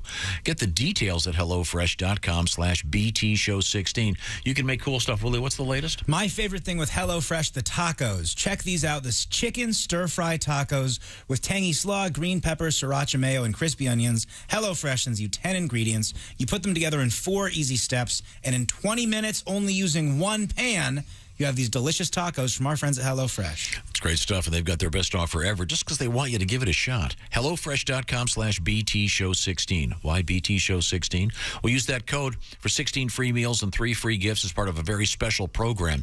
That's BTShow16 at HelloFresh.com. Once again, 16 free meals, 3 free gifts. And it's great for date night. Have some fun. Throw together a nice, delicious meal. Restaurant grade, restaurant quality. Stuff you'd never do on your own. BTShow16 is the code. It's HelloFresh.com/BTShow16. Coming up, of course, it's Sexy Time with Allie Breen and our special guest with Greek-style commentary, Kostaki Economopoulos. This is the Bob and Tom Show. Bob and Tom. For your information, these are 2 of the worst kids I have ever encountered in my life, and I worked the state fair. We were stupid before stupid was cool. Bob and Tom 24/7. Good morning. My name is Mark Allison. The Bob and Tom Show being streamed at this address. If you'd like to watch the show in real time, maybe you haven't seen what Allie Breen looks like. Well, now's your chance. bobandtom.com/live. You can see Allie in all her glory. Well, not all her glory. I'm sure she'll be clothed. But the new location of the Bob and Tom live video feed, bobandtom.com/live. You can watch while you listen while you watch. We don't care. We don't judge. We just want you to have fun right here on Bob and Tom 24/7. Allie Breen, Sexy Time. Up next. Good morning. I'm Mark Allison with things you may have missed. On a Friday, SpaceX has returned 4 astronauts from the International Space Station with a midnight splashdown off the Florida coast. Friday's homecoming for the 3 Americans and 1 German caps the busiest month yet for Elon Musk's space taxi service. The astronauts rode back to Earth in the same capsule that delivered them to the space station last November. They departed the orbiting lab Thursday after spending nearly a week with their replacements. Their mission highlighted by NASA's first paying guests, 3 millionaires who visited last month. SpaceX handled everyone's travel. Elvis Costello, Patti Smith, and Mavis Staples are all on hand in Tulsa, Oklahoma this weekend to celebrate the new Bob Dylan Center and Archive. How about Bob, who's approaching his 81st birthday? If he's anywhere nearby, it'll be a surprise. The new Dylan Center opening steps away from a museum that honors Woody Guthrie, one of the Nobel laureate's musical heroes and influences. Dylan may not be one for looking back, but he saved enough handwritten lyrics, photos, rare recordings, and other artifacts to support a facility with more than 100,000 items. It includes 1 new Dylan piece of art, a metal sculpture designed and built by the man himself. Bob Dylan Center opening in Tulsa, Oklahoma. And that's a look at things you may have missed. More of the Bob and Tom Show coming up.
Hey, hi, this is Tom. Coming up next week in the Bob and Tom Show, we'll hang out with comedians Reno Collier, Greg Warren, Mark Klein, Al Jackson, and the lovely Allie Breen with Sexy Time. My boyfriend always asks me about my sexual fantasies. The problem is most of them are either about my boss or my stepdad. That's next week on the Bob and Tom Show. Bob and Tom. The Bob and Tom Show, weekday mornings at 6 a.m. Eastern on Bob and Tom 24/7. Hey, don't say we didn't warn you. There's laughter ahead. This is Bob and Tom 24/7. Time now for great moments in NFL history. The year was 1926. All-star fullback Ernie Nevers of Stanford Nevers played in all but 29 minutes of the games. 3 years later, in 1929, Nevers scored all of the points for his team. This single game, 40 points scored by a single player, is still a record that stands today as the NFL's oldest. Nevers also holds a few lesser-known and unofficial records. Oh, really? Such as highest number of STDs treated in a single season. Treated. And the longest winning streak with road horse. This has been great moments in NFL history. Wow. Hello, this is comedian. Hey, welcome back to the Bob and Tom Show. Christy Lee at the news desk. Howdy. There's Pat Godwin in the performance room. Hello. There's Kostaki Economopoulos joining us in studio. There's Ace Cosby. Hey. There's Willie Griswold. Morning. Josh Arnold is here at the IHateStevensinger.com sidekick chair. And here's Tom with another special guest. There you go. Hello, Dare. I'll make it official. Oh, my gosh. We're coming. Oh, there she is. So we have comedian Allie Breen, and of course, the way this show works is it's guess where Allie is. She's home. That's I your can't house. believe it. Yeah, look at that. Shocked. It's good I to see dusted for Ace and everything. Home sweet home. Okay. And Allie, do you know Kostaki? Yeah. Yeah, of course. Hi, Kostaki. What's up, lady? Good to see you. Good to see you, too. Now, We see each other in New York occasionally. Yeah, he is going to be giving us the Greek point of view for today's show. Yeah. The show, of course, is called Sexy Time. That sounds like a very specific point of view. Can we get your best sexy time? My bet. Oh, sexy time. Well, you asked for your best. Give it a little more from the chest, kind of sexy time. Sexy time. Okay, yeah. pretty A little good. bit of Not bad. Not bad at all. Christy, give us your best. Sexy time. oh, it twitched. Ooh. Okay. Well, Well, actually, that's more. It'd be more sexy time. Yeah, I like it. Oh, that is good. I think that's very good. Allie Breen, people write you letters. They find you at ALLIBREEN at all social media platforms. And what kind of letters do we have today? Dear Allie, I was out with my girlfriend of 4 years and we ran into an old male friend of hers. When he hugged her, he literally picked her up and bounced her up and down like 5 times, like he was practically humping her. When she finally introduced me to him, I was irate, and I still am. Oh. She said, he's a childhood friend of mine, and I'm acting crazy and insecure.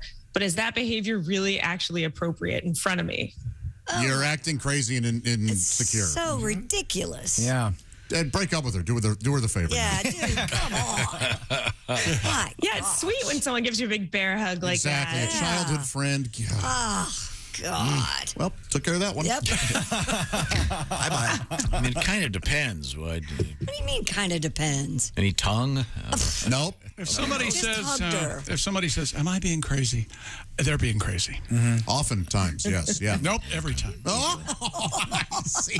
Am I crazy thinking that? Your thoughts, Kostaki? I was thinking it seems it's not technically inappropriate, but it just seems like pushing the boundaries of they're together. Just go easy with the greetings and the Okay, caring. hang on a minute. No? He's on the wrong show. Okay. I don't know what question he's answering. That was my first thought. It's a little sometimes you'll see that and it's clearly done on purpose to kind of push the edge a little. That was my first thought. Oh, like alpha mailing the other guy, kind of? Yeah. I was here first, kind of. Yeah, right. If maybe if he picks you up and then jumps you up and down like a baby, that could be alpha mailing. But I think he's just saying hi to his friend. Yeah.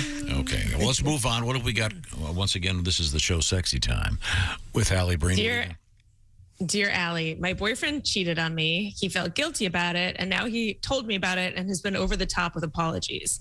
Like, honestly, he's writing, I'm sorry on everything, every chance he gets. Like, he'll write it in the dust in my car, in the syrup on my pancakes, everything. He's still cheating. He's paying it forward, boy. So when you catch him next time, hey, look, I'm already 74. I'm sorry, he's ahead here. You really think he's still cheating? Not necessarily. What's the rest of the letter? It takes a turn. It's super annoying to me and over the top, and I actually want him to stop because I already gave him hell. And to tell you the truth, I've been cheating on him too, but I would never tell him about it. But you're never telling him about it? Okay. All right. Nope. How can I make him stop and not feel guilty about this? You guys are both horrible people. Just break up with each other. Wait, no, Christy, they're horrible. No. Don't break up because then you'll be burst onto the scene for two other people That's that true. are unsuspecting. You got a point, that's a chick. good point. Tell him that him saying sorry so frequently that's what's going to make you leave. But if he stops, you'll stick around. If he was really sorry, he'd wash the damn car. Yeah, no, that's what I was thinking. That's very fun. Just writing notes in the dust. Yeah. By the way, I made your car payment and I washed it. Yeah. Yeah, that's how you apologize. Well, let's get to our next letter. Once again, we're talking with Allie Breen. The show was called Sexy Time. What do we got? Dear Allie, I am recently going through a divorce. And I still have a good relationship with my ex. We have a 16-month-old, and with Mother's Day coming up, I just want to get your opinion. Would it be weird or a good idea to get my soon-to-be ex-wife a Mother's Day gift? Oh, get her something. The first Mother's Day we're separated. Yeah, get her a little something. Sure. No, absolutely. And just write if you want from the card, write from and then the baby's name. Mm-hmm. And don't get one of those veiny dildos. Just set a card. Something smooth and tasteful, please. Yeah. Glass is popular these days. Something she can use in the shower. Yeah, make sure that it's dishwasher safe. Suction cup technology is coming far away. No, that's a sweet gesture. And go it's ahead. a wonderful. It'll go. I think so too. It will go a long way in the future. It'll be. It might continue to do that. Yes. Yeah, it might be Trust me. bittersweet, but that's hey. Trust me. And wash her car. And right at the end, ask her if she wants to have sex. Right there at the end. Okay. Yeah. No. And do put the vein in the dildo for that one. Oh boy. Go all out. All right, dear Allie, my wife is going to school halfway across the country, and we only get to see each other every couple months or so. When we do get to see each other, we still have sex, and it's very good. It's just that before things were a lot kinkier, and now they're more vanilla than they were before. How do I get that freaky vibe back that we had before? We have tried the remote sex toys, but she says it just doesn't get her off. Well, tell her that when you're together, tell her that you would like to do the kinky stuff again and see what she says. Pretty simple. You tried talking to her? Yeah. Instead of us? Josh is evidently also missing the point of the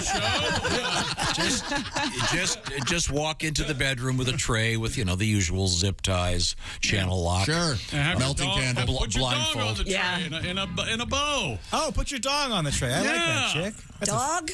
Now that is kinky. It's a Wow, that is move, kinky. Christy. Well, that's the thing. Do you do it in the spur of the moment, or do you talk about it in advance? I guess if you want kinky, you do it in the spur of the moment. Show up with a bunch of stuff. Yeah. You don't want to lay it all out.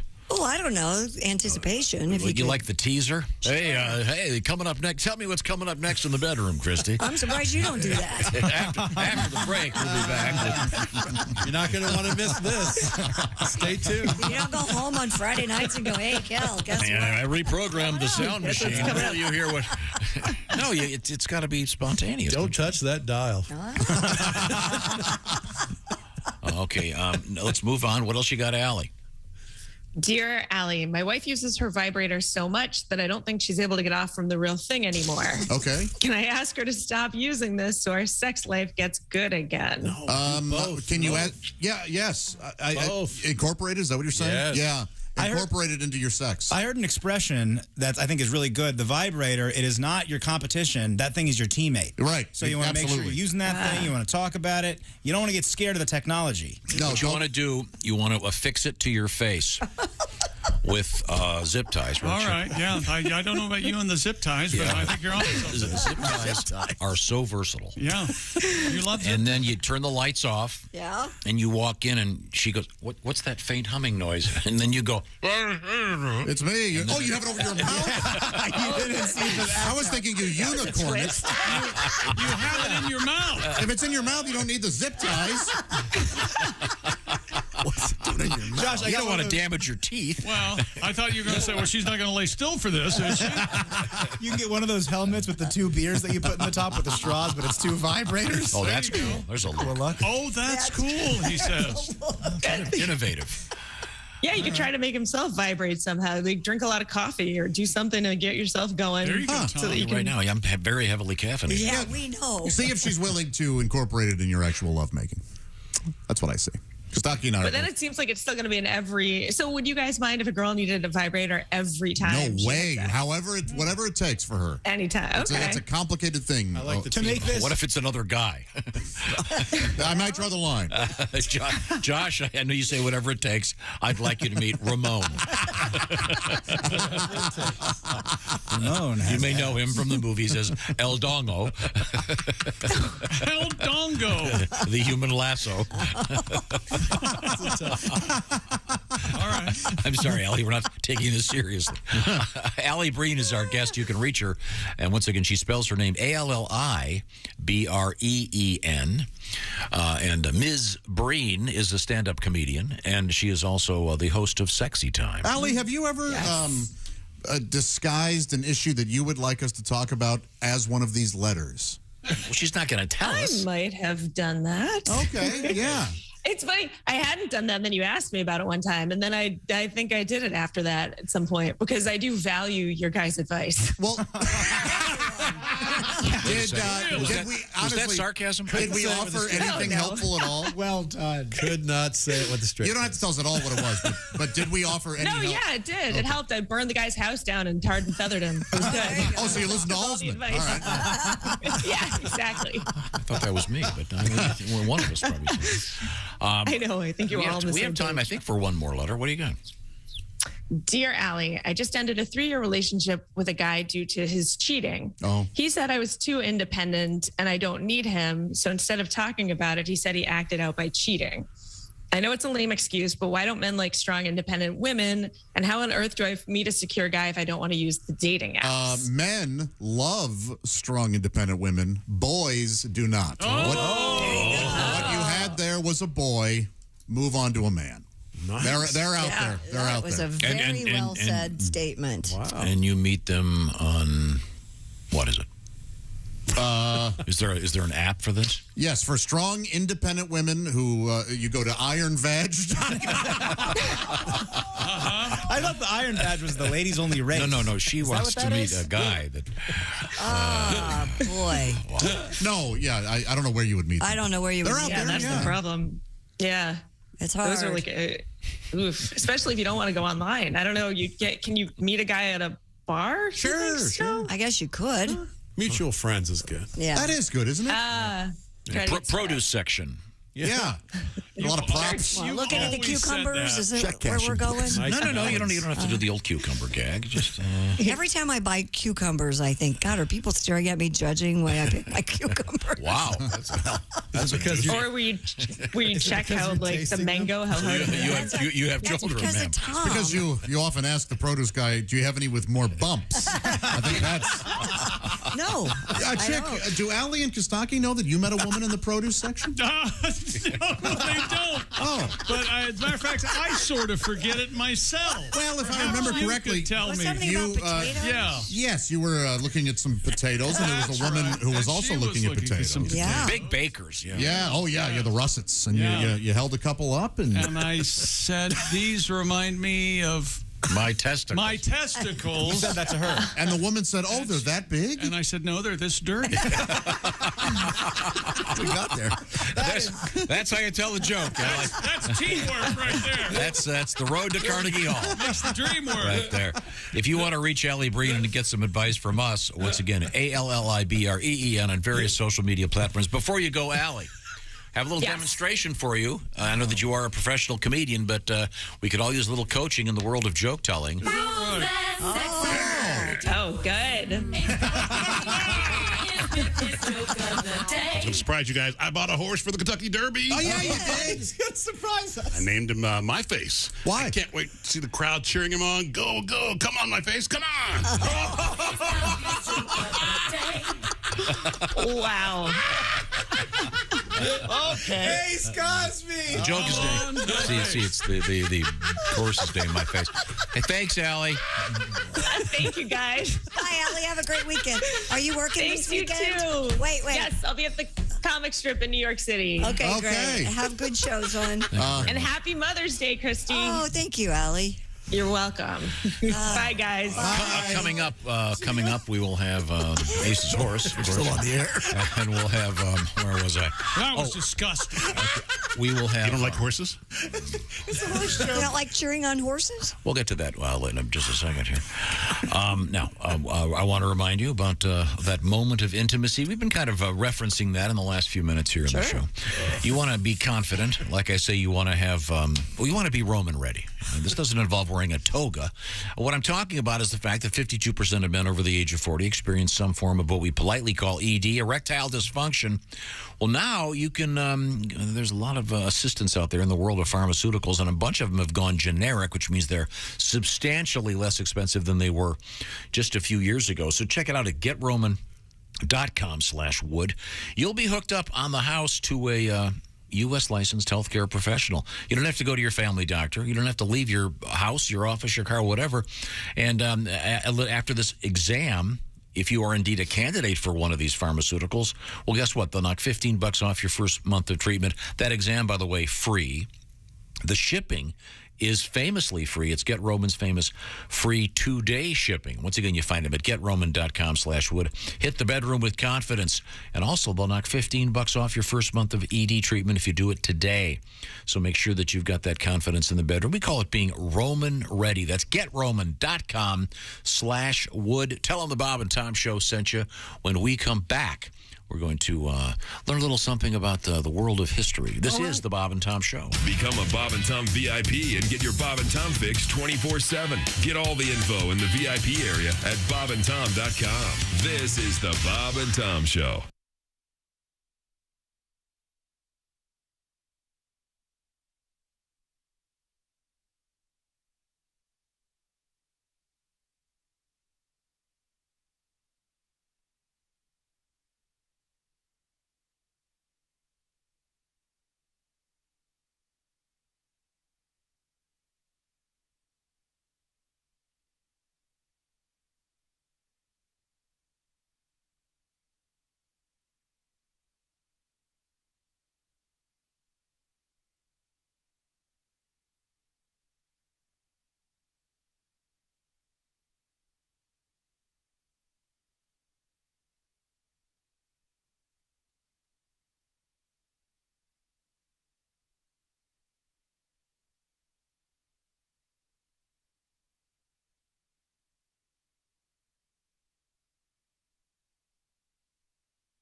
Bob and Tom 24/7.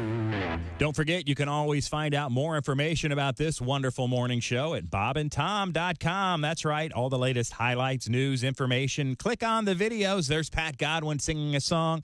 There's Ace Cosby telling a joke of the day. And my gosh, look here on this video. It's the Bob and Tom Show puppets. The Black Mood smack Tom. The puppets take over. Tom ends up in a dumpster. Oh, it's fun to watch if you haven't seen it. It's all available at bobandtom.com.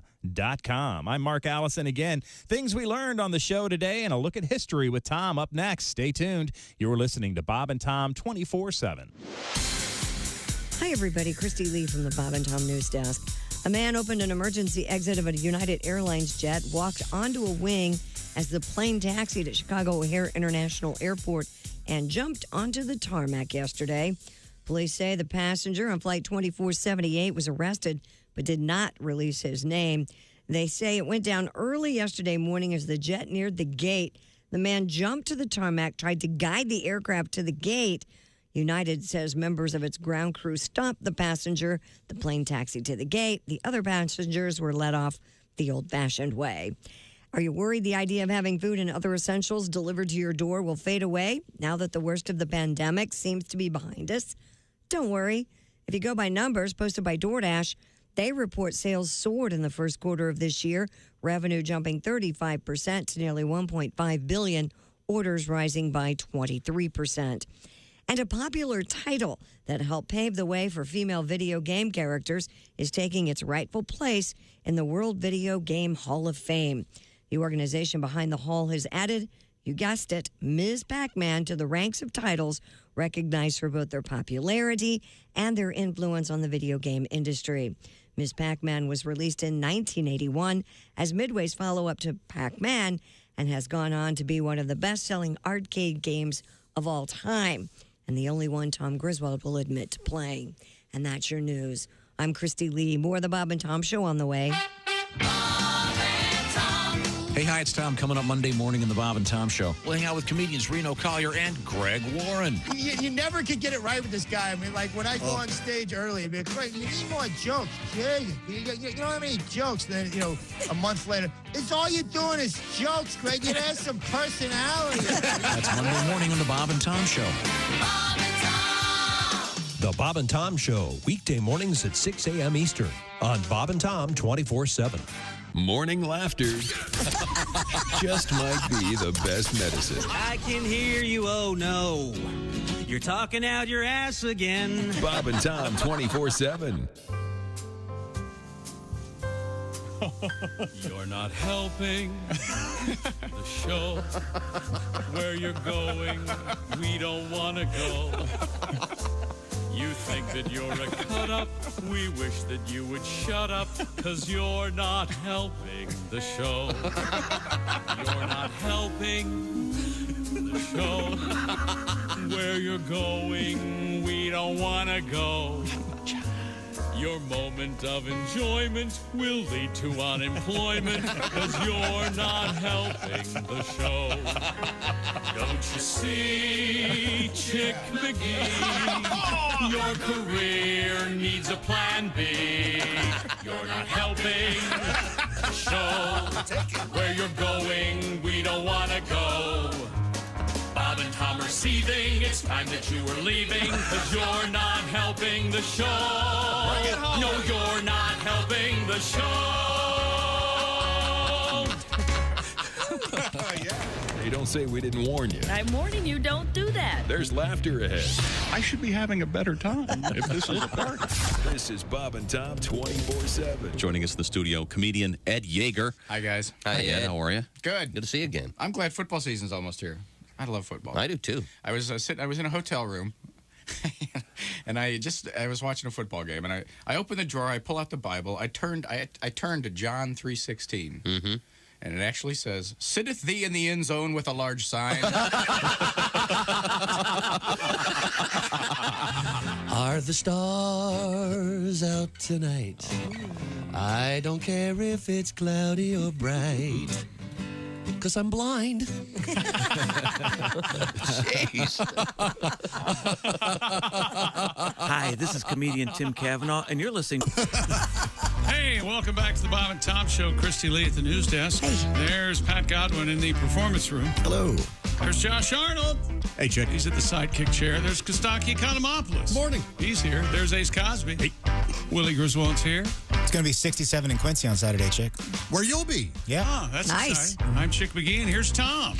It's going to be Larry Reeb along with Willie G at the Ambiance Theater in Quincy, Illinois. Yeah. While I'm at it, Mr. Godwin is going to be at the, is it Jasper?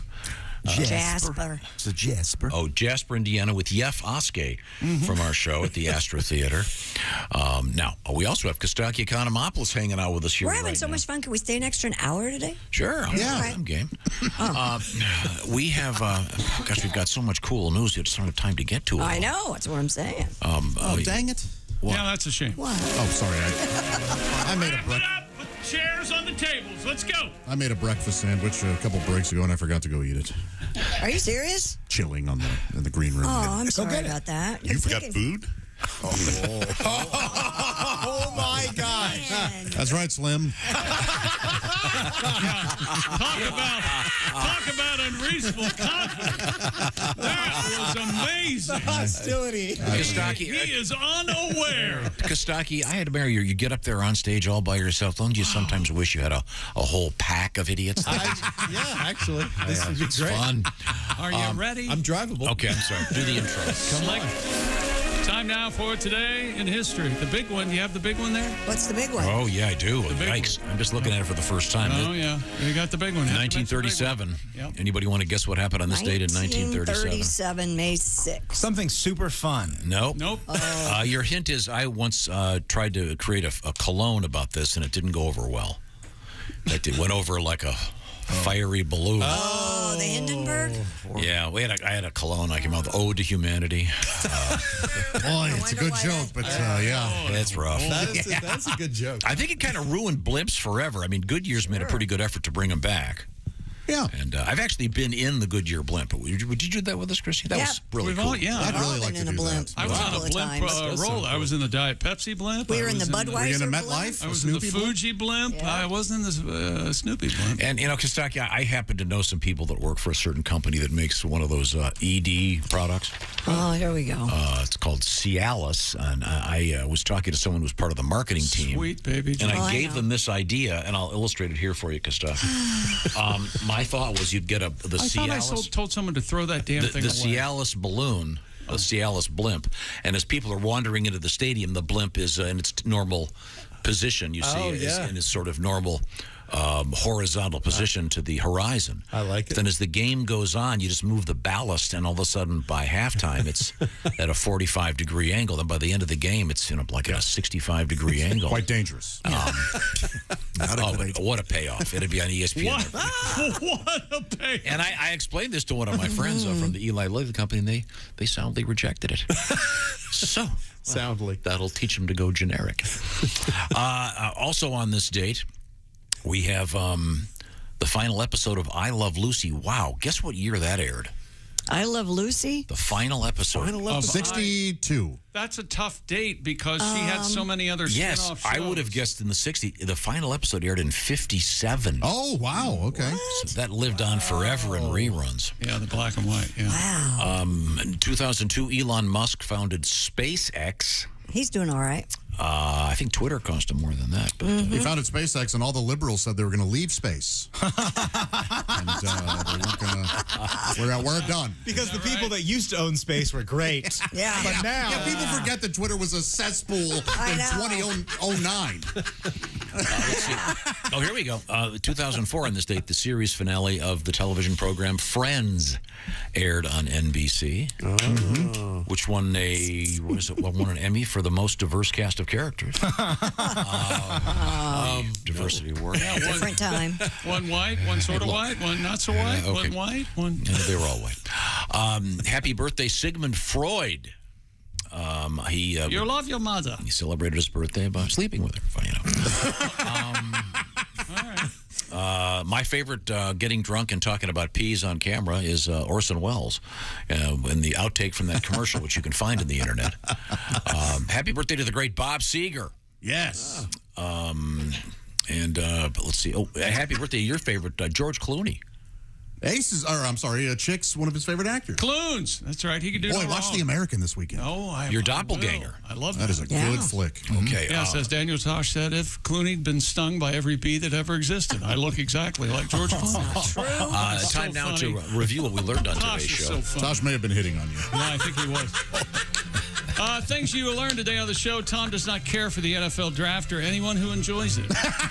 He's made it very clear. Made it very, very clear. Tom continues to ruin people's lives all across America, but mostly in Florida, because people there can't look at DeLand, Florida without imagining it's by the sea.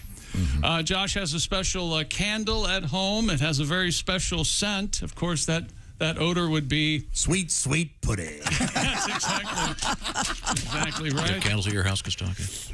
What? Do you have candles at your house? He's so shocked. I was still trying to figure out sweet pudding. No, you're close. It's not pudding. I can understand the error. How long you been married? Really? I thought she was took naughty photos. I thought you guys stanky. Oh God! Come on.